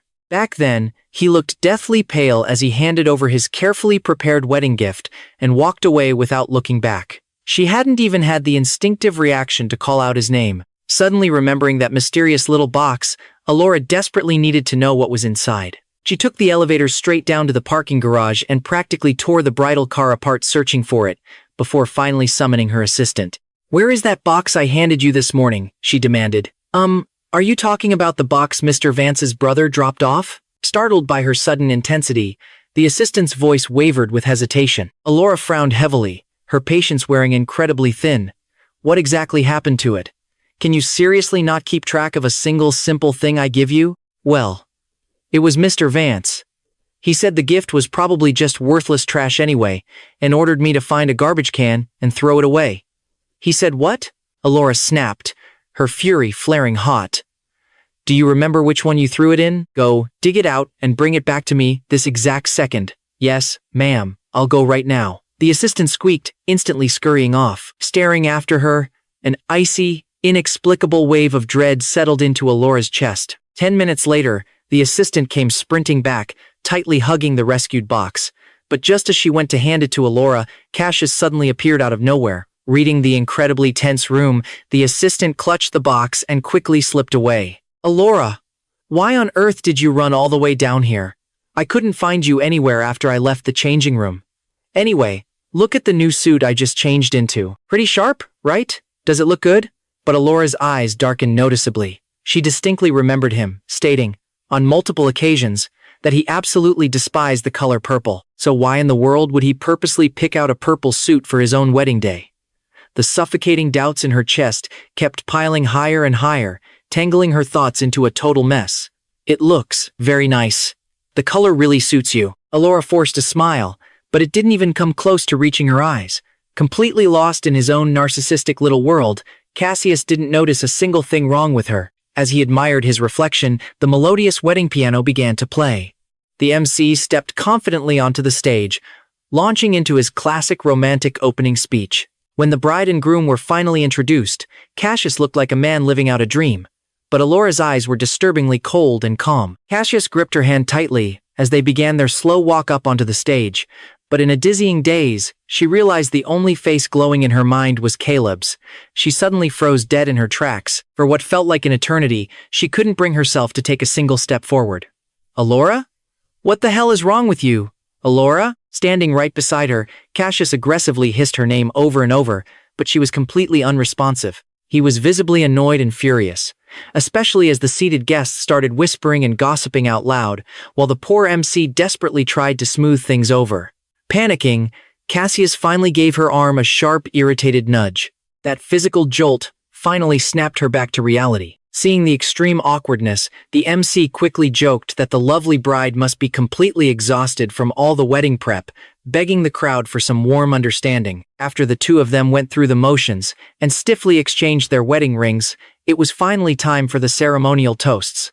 "I'm feeling a bit sick. Let's push the toasts to later," Elara muttered coldly. With that, she turned on her heel and walked right off the stage, completely disregarding Cassius's shattered ego. He desperately wanted to chase her down and demand to know what the hell was going on, But unfortunately, all the VIP guests were still staring at him. Left with absolutely no choice, Cassius had to stay behind to do damage control. Elara drove all night yesterday sorting final details, so she's just a little exhausted. She'll be out to greet everyone very soon. Forced to play the happy groom, he aggressively grabbed a glass of wine and toasted the murmuring crowd. Even though the guests were practically choking on their own gossip, nobody dared to say a word out loud. It was someone else's big day, after all. Meanwhile, back in the bridal suite, the assistant immediately handed over the rescued box. Elara gently popped the metal clasp open. The very first things sitting inside were a vintage little cassette tape and a terrifyingly official contract severing all parent-child relationships. Staring at the sharp, forceful strokes of Caleb's signature at the bottom, her blood ran cold. Was his relationship with his family truly this hopelessly shattered? Why on earth would he take the drastic step of legally disowning his own parents? When she remembered how incredibly loving and supportive mom and dad always were toward Cassius, her brain just couldn't make any sense of it. Trembling, her fingers brushed against the plastic of the cassette tape. It actually looked eerily familiar. A memory flashed. Caleb had once tracked her down, begging her to listen to this exact tape. But back then, she wrote him off as an obsessed, unreasonable pest and brutally refused to give it even a second of her time.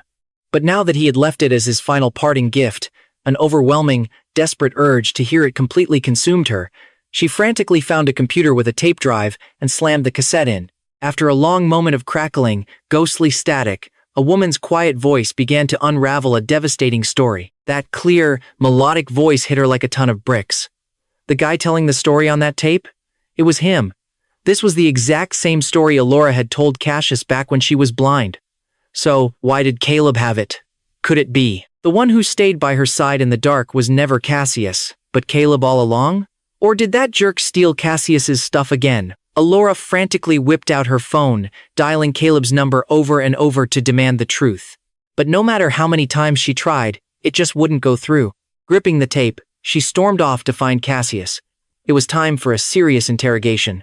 He had sworn up and down that he was her mysterious savior, so he had to know something. Elara marched right up to Cassius, who was right in the middle of his wedding toasts, grabbed his arm, and yanked him backstage. Cassius. She breathed, her voice trembling. Are you truly the one who stayed by my side? Her grip was like a vice, and no matter how hard Cassius struggled, he couldn't shake her off. Elara, what the hell is wrong with you? He snapped. Why are you bringing this up out of nowhere? Of course I was the one who stayed by your side. Who else would love you this much, huh? Seriously. What is your problem today? You've been totally zoned out this entire time. His voice dripped with blatant impatience. Then, the story I told you back then, Elara asked, her voice dropping to a dangerous whisper. Do you still remember it? Cassius flinched. I remember. Of course I remember. It's just, well, it was a really long time ago, okay? I don't remember all the little details. He practically threw the words at her, deliberately dodging her gaze. But it was too late. His blatant panic and guilty conscience were written all over his face, and Elara didn't miss a single second of it. At this point, the truth was slapping her right in the face. Cassius was a total fraud. Caleb was the one she had been desperately searching for all along. Elara just stood there, staring at him with a dead, icy glare, not saying a single word. Only then did it dawn on Cassius that he had definitely messed up. Panic set in, and he scrambled to cover his tracks. Look! It's not like I purposely forgot the story you told me. I've just been so dizzy from all these crazy wedding prep details. Elara, please don't be mad. Once we're married, you can tell it to me all over again, okay? Staring at that hypocritical face leaning in so close to hers, Elara felt utterly sick to her stomach. Cassius, she spat out. Are you really still lying to me, even now? You're not the one who stayed with me. Not at all. Boiling with rage, she violently shoved him away. Caught completely off guard, Cassius went tumbling backward right down the stairs. His body crashed straight out from behind the backstage curtain, landing front and center for everyone to see. His expensive suit ripped wide open, leaving him covered in ugly bruises. Instantly, thousands of camera flashes went off, lighting him up like a pathetic Christmas tree. Ignoring the shooting pain, a terrified Cassius desperately covered his face, absolutely terrified to even move a muscle. He desperately wanted to run after her and beg for forgiveness, but Elara totally beat him to the punch. She marched right up onto the main stage and aggressively snatched the microphone. Attention, everyone, today's wedding is officially cancelled. Caelum Vance is absolutely not the man I am looking for. And with that massive bombshell dropped, she tossed the mic and marched straight out of the banquet hall, not looking back once. The second Elara stormed out, she collided right into Father and Mother Vance. "Oh my goodness, what is wrong? Elara, where on earth are you going? Aren't you supposed to be doing the toasts right now?" Elara glared at their clueless faces, winding up and throwing that box right at their feet. Just thinking about how these two had secretly conspired with Cassius to play her for a fool made her so furious, she was practically seeing red. "I am absolutely not getting married anymore," she yelled. "And as for the reason why, I think you two know exactly what you did. The Vance family. You make me sick. I've got your number now." Elara's vicious words struck sheer terror into the older couple's hearts. Exchanging a panicked glance, they snatched the box off the floor and scrambled frantically back toward the hall. The guests, witnessing the entire juicy train wreck, immediately started whispering and gossiping. "Wait, what the heck is going on? Didn't they literally just finish the ceremony, and now it's cancelled? So, CEO Sterling isn't tying the knot after all? Oh my god, you don't know the tea? I heard CEO Sterling used to be hidden away in a villa outside the city. She was even blind for a while. Apparently, she met some boy back then and has spent a fortune trying to track him down. Dude, looking at the massive meltdown that just happened, I bet that fake groom just got caught red-handed. I mean, why else would she brutally cancel the wedding on the actual day? Isn't that just insane? Tsk. Wow, so that's what happened. Doesn't he totally deserve it, then? Who told that loser to steal someone else's identity? Now look at him, getting dumped and humiliated in public for everyone to see. Honestly, the Vance family is a total joke. How do you even raise a son to be that garbage? Even though their voices were hushed, Cassius heard every single vicious word, loud and clear. Shaking with humiliation, he dug his fingernails so deeply into his palms that he actually drew blood, barely managing to loosen his trembling fists. Father and Mother Vance, rushing over to his side, were practically sick with worry. They immediately shoved their way through, blocking the flashing cameras as they dragged Cassius into the back room. "Cassius!" Mother Vance hissed, her face completely pale. "Did you accidentally let something slip? Why on earth would Elara suddenly figure it out right now?" "I didn't. I literally didn't say a damn thing," Cassius roared. "It has to be Caelum. That bastard definitely pulled some dirty trick to make Elara realize the truth. Caelum just can't stand seeing me happy. He totally set me up to look like a massive clown out there. Mom, Dad, you have to make him pay for this. Ruin him." Cassius screamed like a deranged lunatic. Mother Vance stared at her precious son, her heart breaking at the sight of his ruined suit and bruised ego. Okay, baby. Mom promises you, I will absolutely teach that worthless Caelum a lesson he won't forget. How could he possibly treat his own brother this way? Father Vance aggressively chimed in from the side. Exactly. Your mother and I have always loved you the most. Son, don't you worry about a thing. We are going to get absolute justice for you today, no matter what it takes. Good. That's more like it, Cassius spat, though a dark flash of resentment crossed his eyes. But what about Elara? She definitely knows I'm a fake now. It's totally fine. We'll just go over there and smooth things out with her. If push comes to shove, we will march right up to the Sterling family's door. The Vance family has a powerful reputation to uphold, too. Mark my words, this wedding is going to happen, Mother Vance coaxed, rubbing his back. I knew it. You guys really do love me the most, Cassius sneered smugly, his confidence returning. But suddenly, his eyes locked onto the weird box in his father's hands. Wait a second. That box looked awfully familiar, wasn't that the pathetic wedding gift Caelum had tried to give Elara earlier today? But he specifically remembered ordering Elara's assistant to toss it in the trash right after they got out of the car. How the hell was it back here now? What even is this junk? Cassius muttered, casually ripping it open.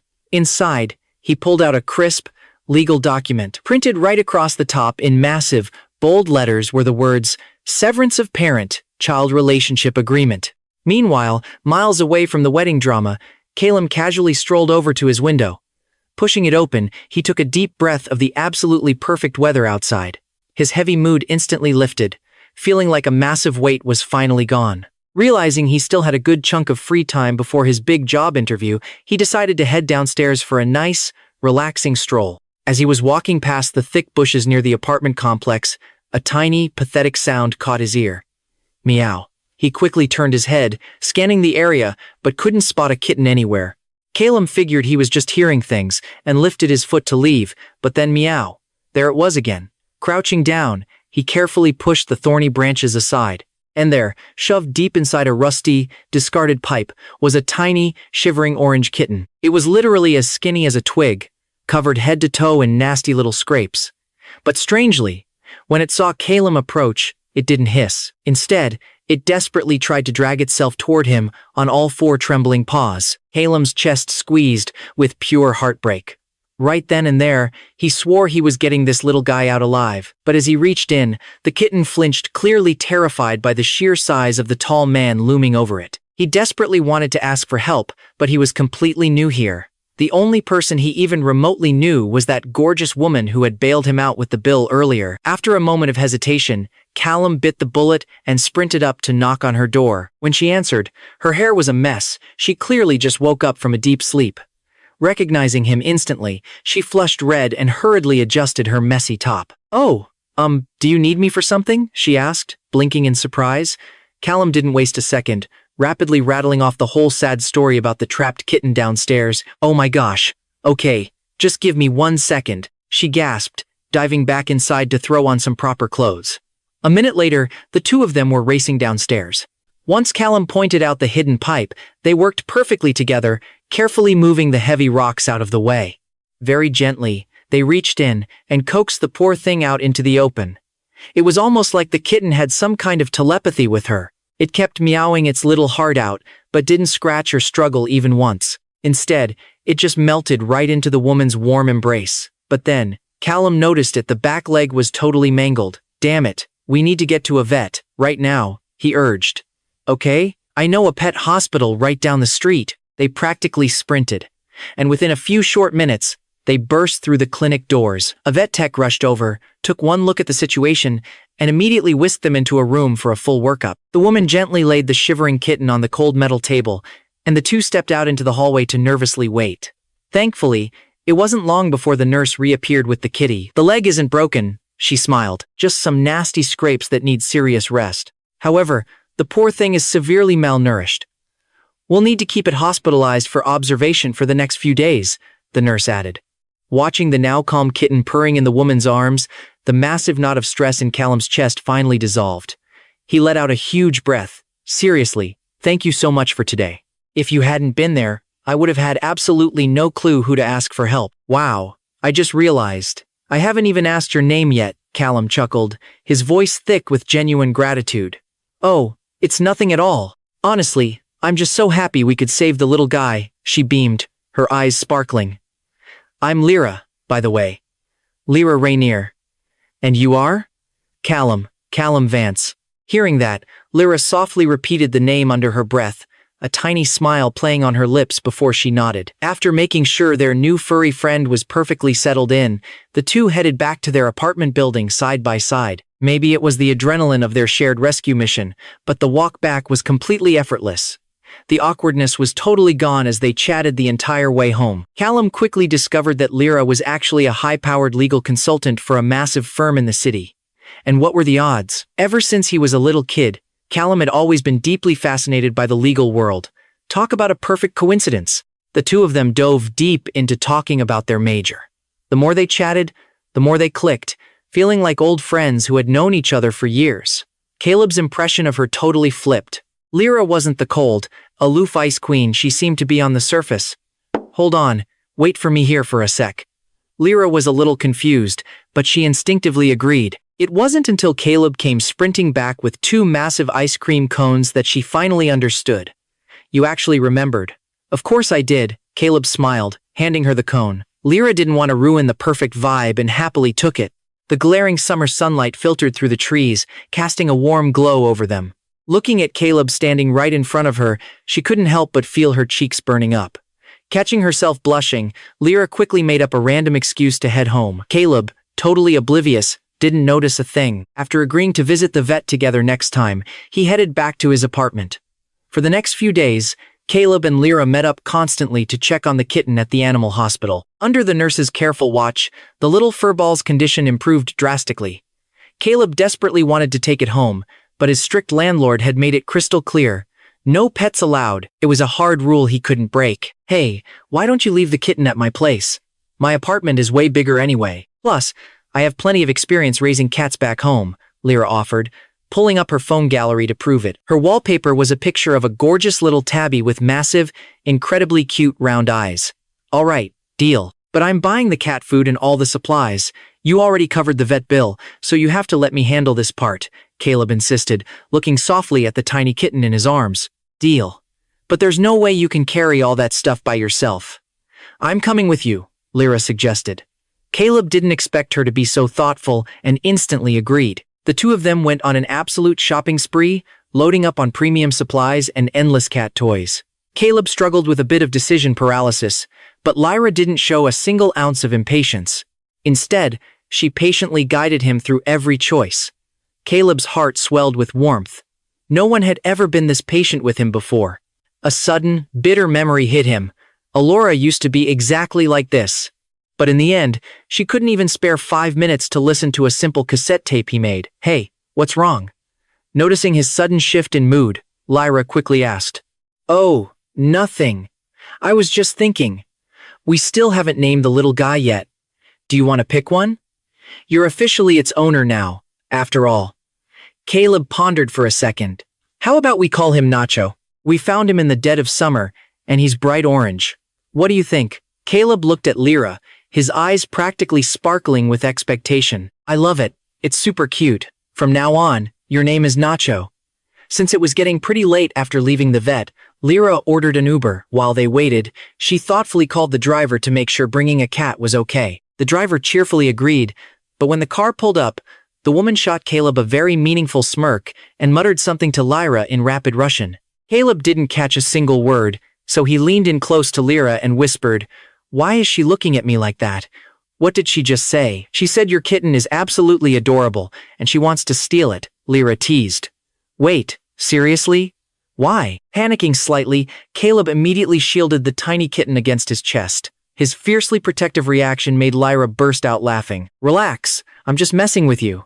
Caleb stayed silent, but he still tightened his protective grip on little Nacho. From an angle he couldn't catch, Lyra flashed a deeply meaningful, affectionate smile. After reluctantly dropping the kitten off at her apartment, Caleb hurried home to shower. Suddenly, his phone buzzed. Fresh out of the shower and dripping wet, Caleb frowned, wondering who the hell was messaging him this late. Glancing at the screen, he realized it was a breaking news alert. The bold headline screamed, "Billionaire heiress Elara Sterling publicly cancels high-profile wedding." Not only did she ditch the groom at the altar, but she ruthlessly announced to the world that he wasn't the man she was truly looking for. The high-res photos showed the lavish wedding venue in absolute, humiliating chaos. But the first thing that grabbed Caleb's attention was the massive, breathtaking sea of sunflowers. From the elegant hand-drawn sunflowers on the grand posters to the cute cartoon sunflower patterns on every single table favor, it was all there just because he had casually mentioned once that he loved them. He had told her that his dream wedding would be surrounded by endless sunflowers. So, she actually remembered his words after all. As he slowly scrolled through the article, Caleb felt a sharp, agonizing tug in his chest. Elara had finally watched his cassette tape, but even knowing that, he refused to hold on to any false hope anymore. Every single ounce of pain and betrayal Elara had inflicted on him was still permanently branded into his soul. At this point, no matter how desperately she tried to make amends, it was utterly useless. Too little, too late. He coldly closed the tab and completely blocked the topic. Anything tied to that toxic life, Caleb wanted absolutely nothing to do with ever again. Meanwhile, staring at a legally binding document in their hands, the Vance family was entirely dumbstruck. Cassius scoffed, his face twisted with pure disdain. What kind of psycho temper tantrum is Caleb throwing now? Just because we banned him from the wedding, did he seriously have to send this garbage straight to Elara? What? Is he trying to prove that the Vance family mistreats him? He did this on purpose to ruin me. If that loser finds out the wedding got cancelled, he's going to be so damn smug. Hearing Cassius's venomous words, Mr. and Mrs. Vance instantly agreed. Their hearts boiled over with furious resentment toward Caleb. Mr. Vance aggressively grabbed his phone, determined to call and teach this ungrateful, unfilial son a brutal lesson. But the only response waiting for him on the other end was a cold, dead electronic voice. Nothing else. The line was completely dead. Mr. Vance was seeing red. He actually has the nerve to ignore my calls? This brat thinks he's fully grown now. Mrs. Vance couldn't believe it. and frantically dialed his number herself, only to hit the exact same dead end, it looks like. He really wants to sever ties with us for good. Mom, Dad, since he intentionally screwed me over this badly, why don't we just kick him out of the Vance family entirely? Cassius maliciously struck while the iron was hot. Mr. and Mrs. Vance didn't even hesitate. They unanimously agreed and immediately plotted to find a lawyer to notarize the severance document. Only then did a sinister sigh of relief escape Cassius's lips. When the three of them dragged themselves back into the Vance mansion, Cassius glared at the red wedding stickers plastered on the door. Blind rage consumed him. Screaming like an absolute maniac, he violently ripped down all the decorations. Refusing to eat, he stormed off and locked himself in his room. Mr. and Mrs. Vance were sick with anxiety. They took turns knocking gently on his door, desperately pleading, "Cassius, sweetie, you've been through hell today. You absolutely need to eat something. Yes, son. No matter what happens, just come out and have a bite, okay?" After agonizing minutes of silence, Cassius's muffled, unhinged voice finally bled through the door. "I don't care. I have to marry Elara. The wedding was already set. If I don't marry her now, I'll be the biggest laughingstock in the city. Didn't you say you could fix this? Go find a way. Right now." Seeing their precious son spiral, the Vances had no choice but to speed off, rushing straight to the gates of the Sterling family's massive estate. Before their car even rolled to a complete stop, a wall of massive bodyguards in sharp black suits marched over, brutally blocking their path. "Who the hell are you? This is private Sterling property. You can't just barge in here." The intimidating lead guard tapped his crackling stun baton threateningly against their window. Mr. Vance swallowed his fear, bit the bullet, and stepped out of the car. "Listen here. We aren't just some random nobodies. We are CEO Sterling's official in-laws. I highly suggest you go notify her this instant. If she finds out you disrespected us, things are going to end very badly for you." He arrogantly thought the guard would back down, but to his shock, the massive man just let out a mocking chuckle, sizing up the pathetic Vance couple. "In-laws? What in-laws? One look, and I can tell you're nothing but frauds. Get lost. If you don't roll out of here right now, don't blame me for getting ugly." With a dark glare, he aggressively waved the buzzing stun baton in their faces. Mrs. Vance, who had been gearing up to scream, was instantly paralyzed with fear, but Mr. Vance refused to walk away empty-handed. Desperate, he cupped his hands and shamelessly hollered toward the grand villa. "Elara, there's a total misunderstanding with Cassius. You have to come out and let us explain. Besides, this marriage has already been broadcasted to the entire city. If you just abruptly cancel it like this, and the Sterling elders find out, it'll completely ruin your reputation too." The furious bodyguard lunged forward, fully prepared to forcefully restrain him. But suddenly, an elegant, stern-looking butler hurried out and whispered something urgently into the guard's ear. The towering man immediately released his grip on Mr. Vance. "Consider yourselves extremely lucky. CEO Sterling wants to see you." "Wait, me?" Mr. Vance asked, eagerly pointing at himself. "Yes, just you. As for the woman, she stays down here and waits. Do not wander around." Mr. Vance didn't dare utter a single objection, and practically sprinted after the butler into the luxurious mansion.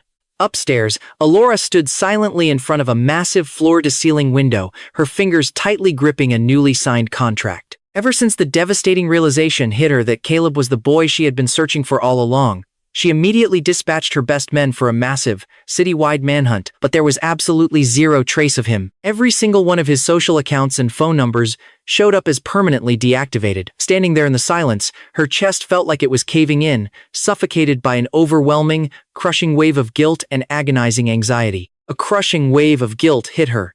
After all this time, how could she not have recognized him? Then came the blinding anxiety. She had done so many terrible things to him, and now she didn't even have a chance to explain herself. Right now, only one frantic thought looped in her mind.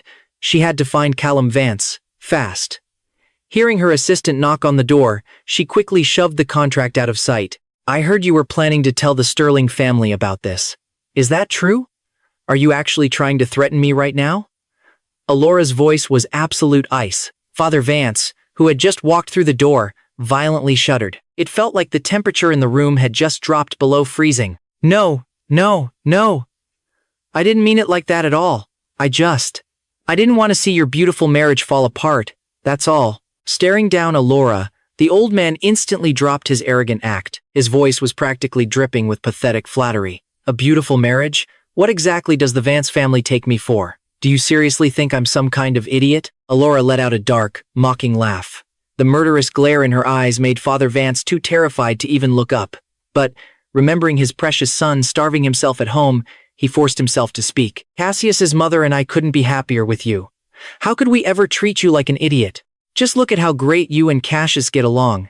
Whether he's the guy who took care of you back then or not, does it really matter now? I was thinking, why not just go with the flow and accept this little mix-up? The sheer audacity of his logic left Elara completely speechless for a second. So, you're admitting the one who took care of me wasn't Cassius.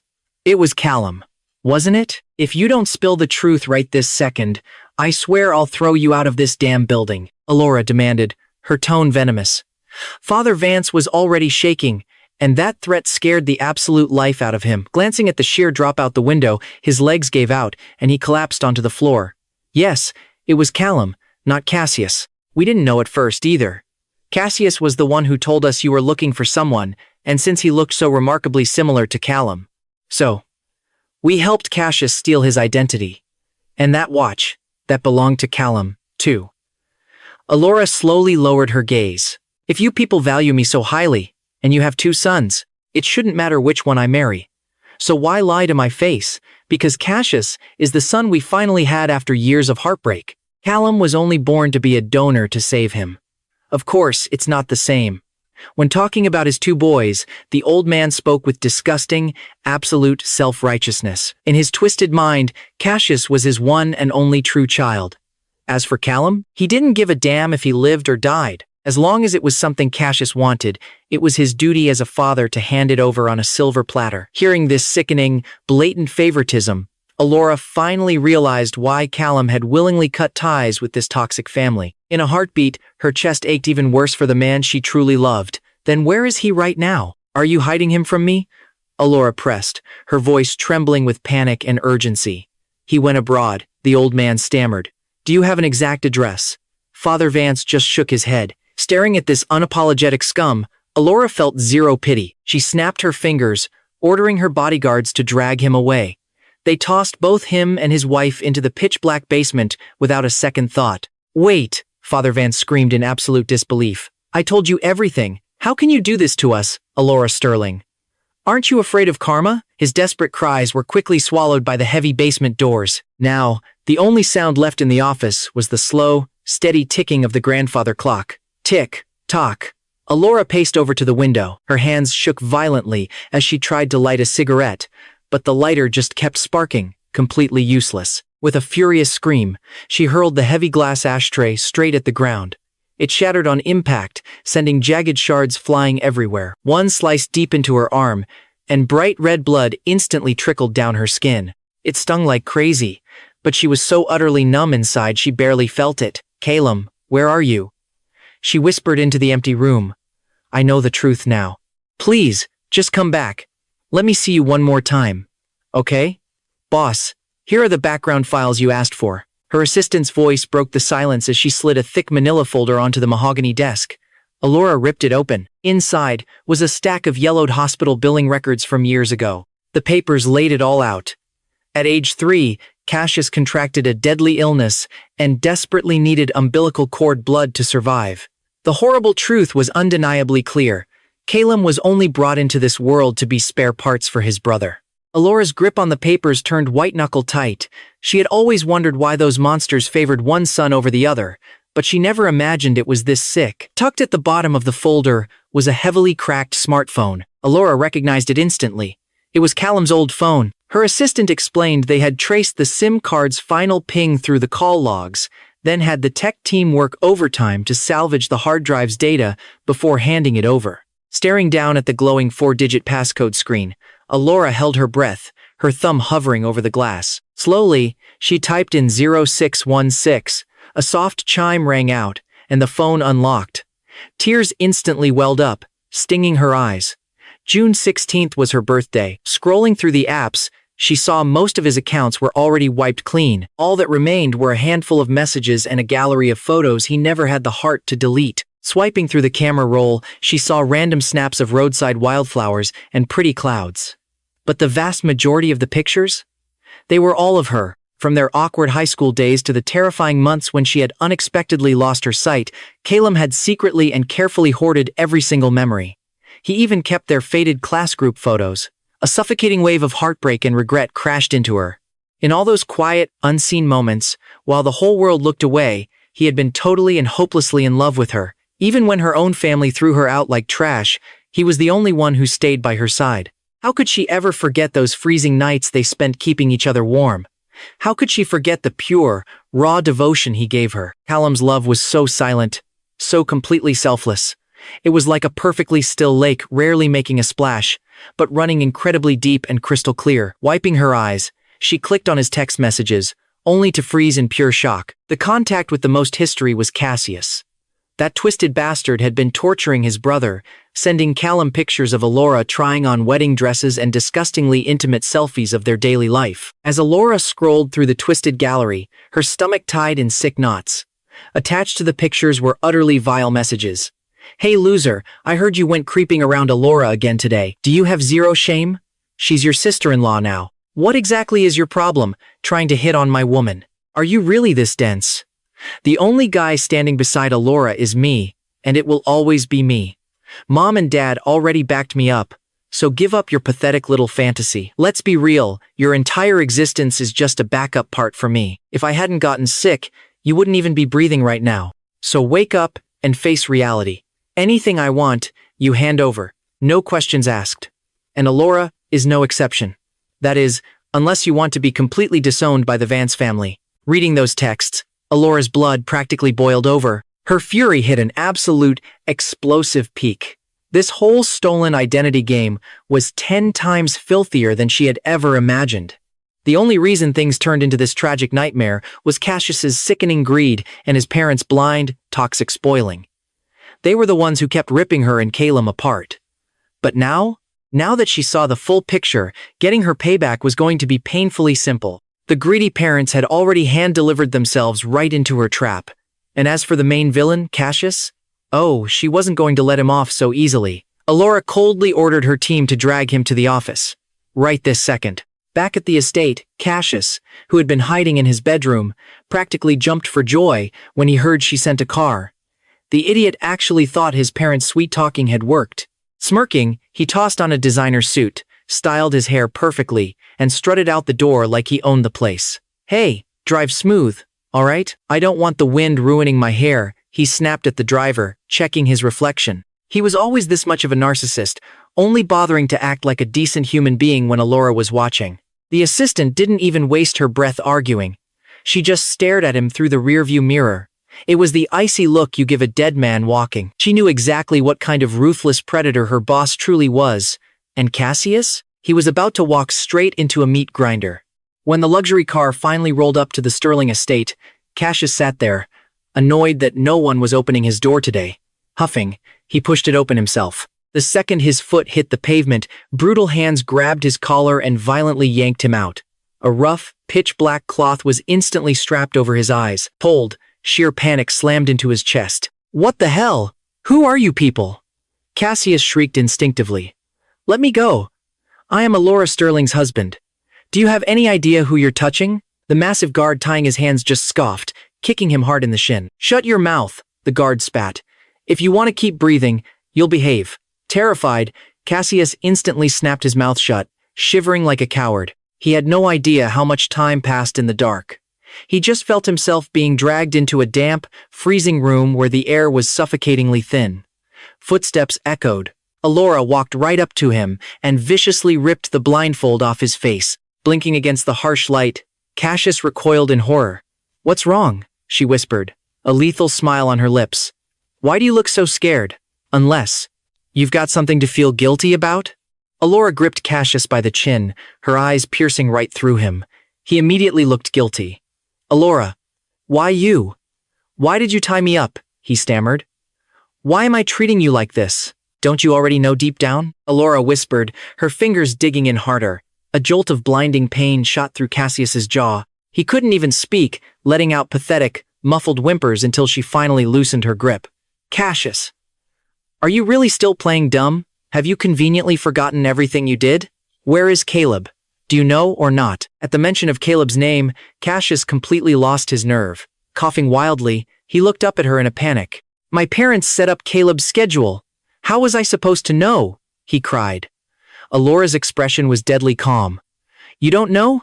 Fine. Take a good look and tell me if these ring a bell. She tossed her phone right onto his chest. He frantically scrambled to pick it up. Staring at the messages he had secretly sent on the screen, a bone-chilling terror washed over him. He desperately started backtracking. I just wanted him to leave you alone. That's why I sent them. I love you, Elora. So what if you mistook me for him? We're already married. Elora sneered. So, you're finally admitting that you drove him away. Huh? Realizing he had just dug his own grave, Cassius clamped his hands over his mouth, his eyes wide with absolute panic. Elora's patience snapped. She signaled a bodyguard, who stepped up and delivered a brutal slap. Cassius's cheek swelled up instantly, a trail of dark blood dripping from his lips. You are nothing but a cheap piece of trash. Your entire family conned me, and you drove Caelum away. All that garbage from before. You were pulling the strings the whole time, weren't you? Cassius, how can you be this toxic? He is your biological brother. The more Elora spoke, the more her rage boiled over. Grabbing whatever she could find, she hurled everything straight at his head. Hogtied and helpless, he couldn't dodge a single hit. Seeing her absolute hatred for him, Cassius decided if he was going down, he was going down swinging. Elara Sterling, you're calling me toxic? Don't forget, you enabled every single thing I did. Are you seriously pretending you never wronged Caelum? You keep saying he's my brother, but he was the love of your life. So why couldn't you recognize him? You forced him to stay by your side, night and day, watching us be together. You allowed all of this. Now that he's gone, you're projecting all your guilt onto me? Elara Sterling, you are a massive hypocrite. Those words acted like gasoline on a raging fire. Snapping completely, Elora lunged at him like a wild animal, her hands wrapping tightly around his throat.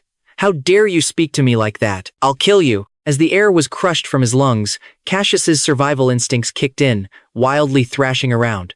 But no matter how hard he fought, Elora wasn't letting go. Instead, she squeezed even harder. Minute by agonizing minute ticked away until Cassius finally went limp.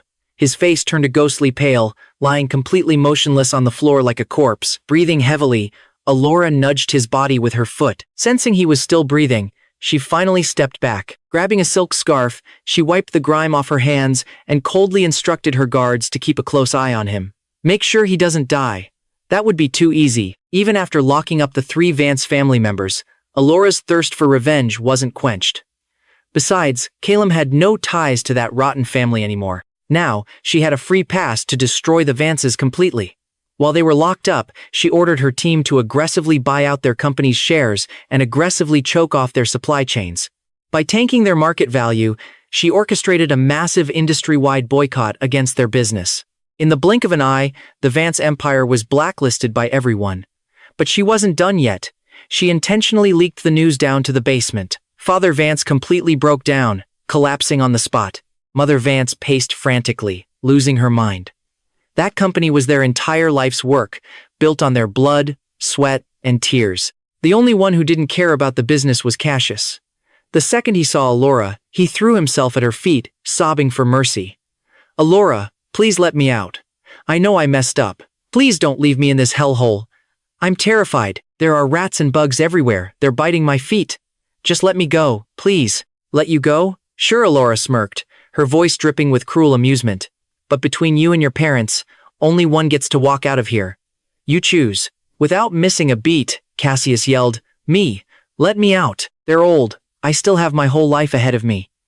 Besides, stealing Caleb's identity was their idea, not mine.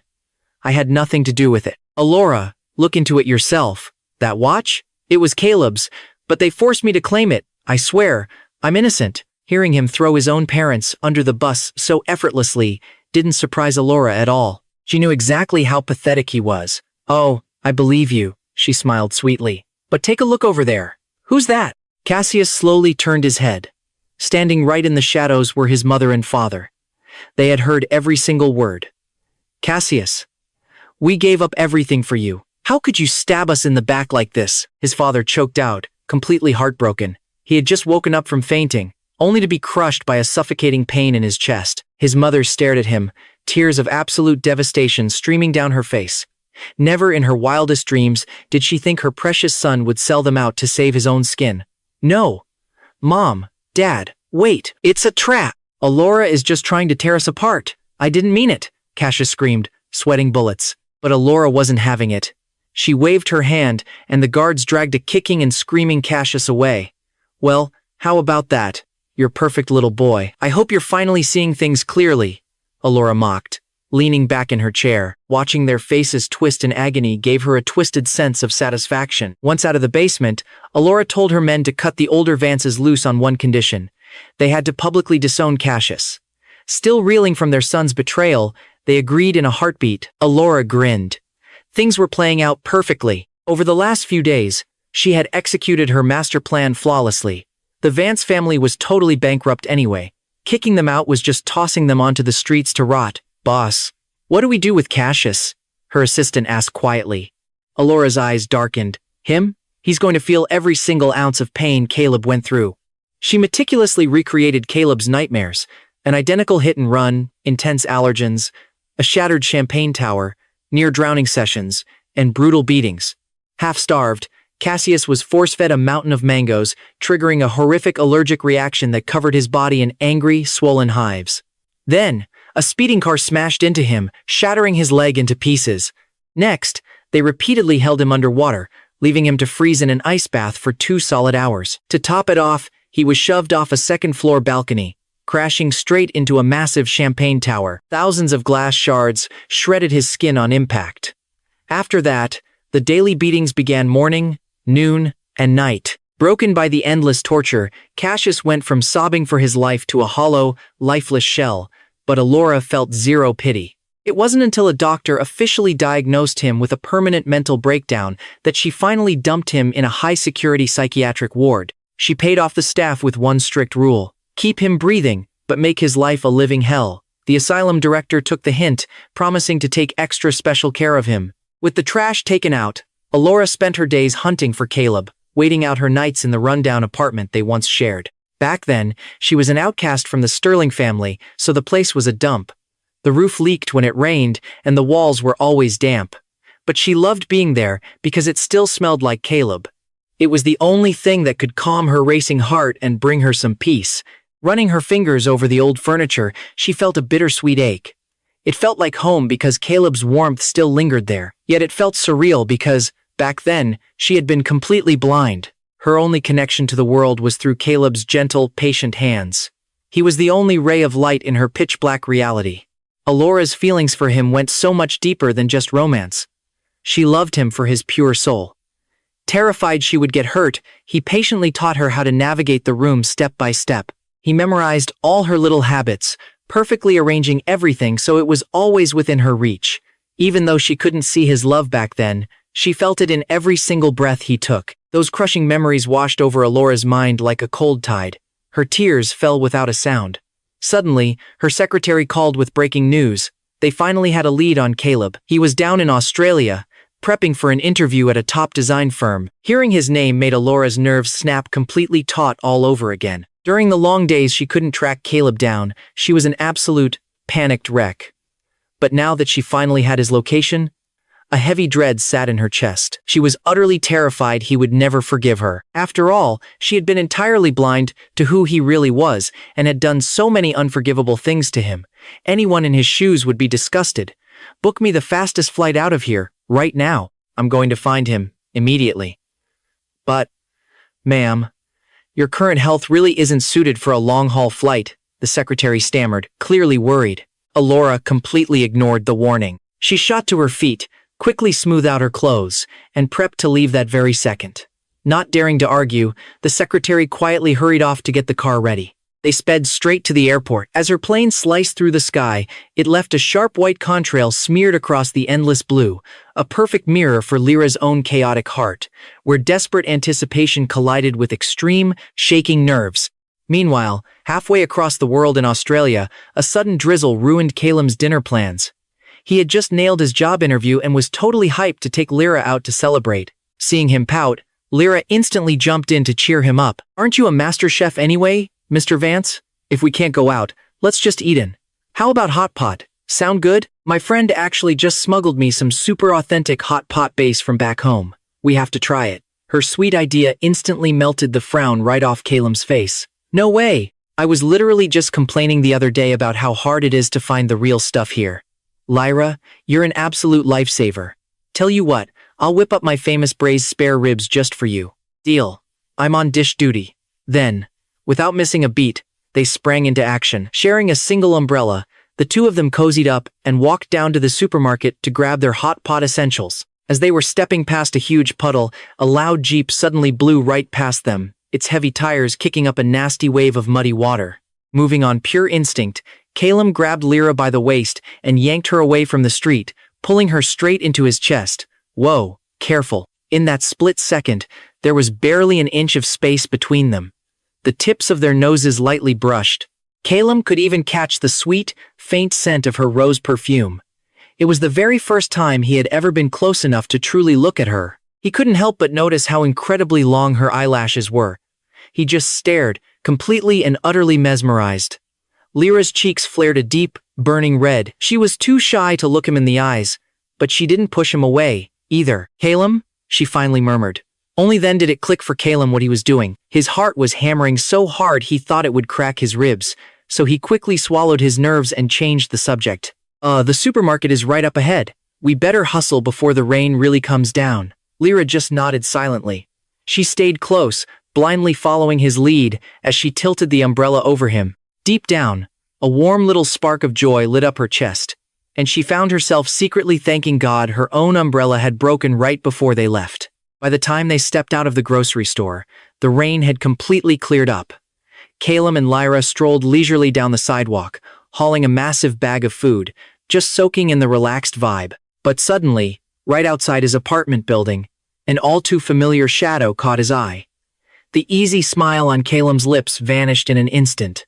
He never in a million years thought the one desperately hunting him down would be Elara. She actually had the nerve to track him all the way here. Lyra, sharp as ever, instantly picked up on his dark mood shift. Spotting Elara standing nearby, Lyra instinctively stepped up, shielding him.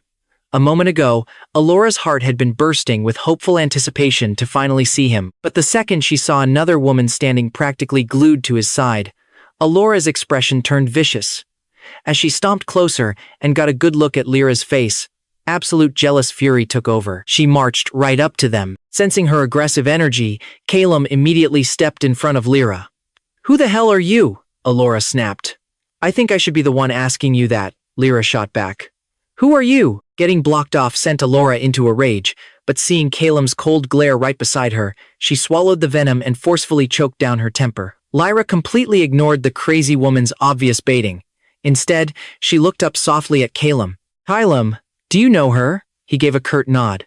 Lyra's eyes flashed with gentle worry. "It's okay. Let's just go. Don't pay her any mind." Caelum turned on his heel, ready to walk away. "Caelum, please let's just talk, okay?" Elara blurted out in panic.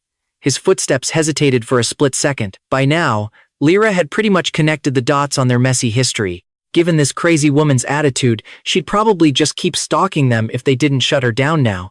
"Hey, why don't you guys talk for a sec?" Lyra suggested softly. "I'll wait for you right up ahead." "All right." Seeing him nod, Lyra smoothly took the heavy groceries from his hands and walked a polite distance away. During that entire little exchange, neither of them gave Elara so much as a second look, treating her like some pathetic, irrelevant background character. Finally, he slowly turned his icy gaze to her. "Elara, we have absolutely nothing left to talk about. You made your bed with Cassius. Don't come crawling back, dragging up the past." Caelum's voice was brutally cold, stripped of any warmth. The words hit Elara like a physical blow to the chest. It had been so damn long since they actually spoke. In her mind, Caelum was the guy who always spoke to her with endless, gentle patience. She had never, ever seen him look at her with such absolute, freezing indifference. "Caelum, I know everything that happened was my fault. It was me who failed to recognize you in time. Can you ever forgive me? I know you might still be hurting over what happened between me and Cassius, but trust me, he got exactly what he deserved. I dug into every single thing he did to you, and I paid him back tenfold. Let's just start over." Let's be together for real this time, okay? God, I missed you so much. Elora's voice trembled uncontrollably, stripped of all her usual pride. The guilt eating at her was genuine. Ever since the day she finally learned the truth, she felt like a massive chunk of her heart had been ripped out. She had agonized for days just to get a sliver of news about Caelum, desperate to see his face. Elora's eyes burned with a feverish, desperate hope. But Caelum didn't say a word. He just stood there, staring at her in deafening silence. For some reason, his deadpan gaze filled Elora with a suffocating sense of guilt. Unable to bear it, she broke eye contact, terrified to look at him any longer. After what felt like an agonizing eternity, Caelum finally broke the silence. Elora, did you know I've been in love with you since high school? Those days I spent by your side. They are still the most unforgettable memories of my entire life. It was so perfect, it almost felt unreal. I always held out hope that you'd recognize my feelings, or that you'd give me just one single minute to explain myself. But the reality is, you never did. And now, I've finally figured it all out. Let the past just stay dead in the past. Caelum, Elora stammered, completely at a loss for words. She desperately wanted to explain, but didn't even know where to start. Her lips trembled, but the words just wouldn't come out. Elora, the second I decided to walk away, I promised myself I would never look back. I loved you. But I don't love you anymore. There is no us anymore. Please, don't ever look for me again, okay? Without another word, Caelum turned on his heel and walked away. Elora stood frozen, watching his back as he walked straight toward Lyra. A crushing, suffocating wave of regret smashed into her chest. Before flying all the way out to Australia, she had played this exact reunion out in her head a million times. She was absolutely convinced that if Caelum would just come back to her, she'd do whatever it took. But seeing him stand right there, telling her he didn't love her anymore, it felt like her heart had been plunged into a freezing ice cellar. From that day on, Caelum never saw Elora again. The only rumor he heard was that she sold her entire company, vanishing completely without a trace. Later on, the Vance family, his so-called parents, tried to reach out to him too, but Caelum didn't say a single word in response. He simply took the severance of parent-child relationship agreement they had ruthlessly forced on him back then, and mailed it straight back to their doorstep. Sure, saying he felt absolutely nothing would be a lie, but Caelum had zero intention of ever letting those toxic people back into his life. After all, to him, they were nothing more than relics from a very, very long time ago. Fast forward 1 year later, and Caelum was living his absolute best life. He had opened his own indie studio with a tight-knit crew of ride-or-die friends. Sure, grinding for his own business was way more exhausting than his old corporate job, but he was finally chasing his dream. His heart felt an infinite sense of satisfaction. On the very first day they officially launched the studio, Caelum stuck to tradition and went to grab Lyra for a massive celebration. He knocked on her door, no answer. He called her cell. Once, twice, 3 times. Still nothing. Suddenly, his phone buzzed with a breaking news alert. A black Pagani, speeding wildly out of control, had just been brutally rear-ended on the highway. The driver was killed on the spot. Caelum's heart instantly dropped into his stomach. Lyra's 25th birthday present was exactly a black Pagani. Without even bothering to read the gruesome details, he flagged down a cab and screamed at the driver to floor it to the crash site.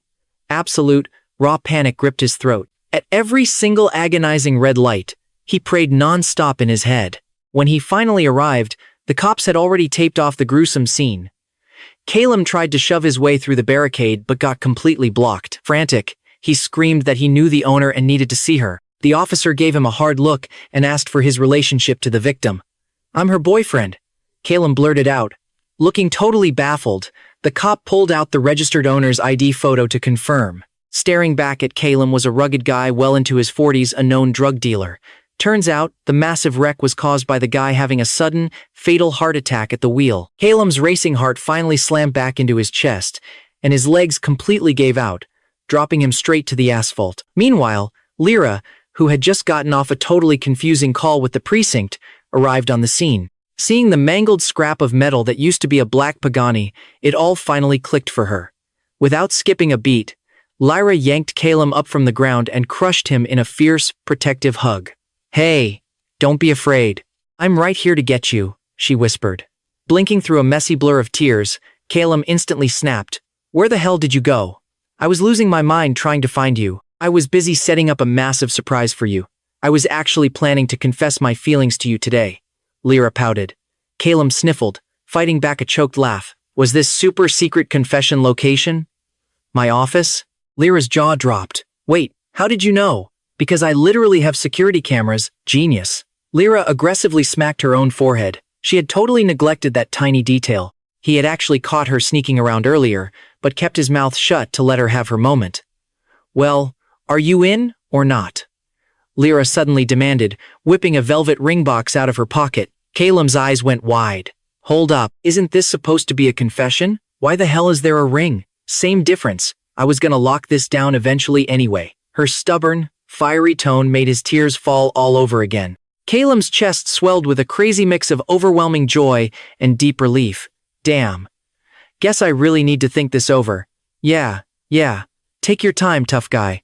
Warm sunlight filtered through the tree branches, casting a beautiful, golden glow all over Lyra. Looking at her, Caelum realized the shattered pieces of his heart were finally whole again. And Lyra? She was exactly that one radiant ray of sunshine he could never live without.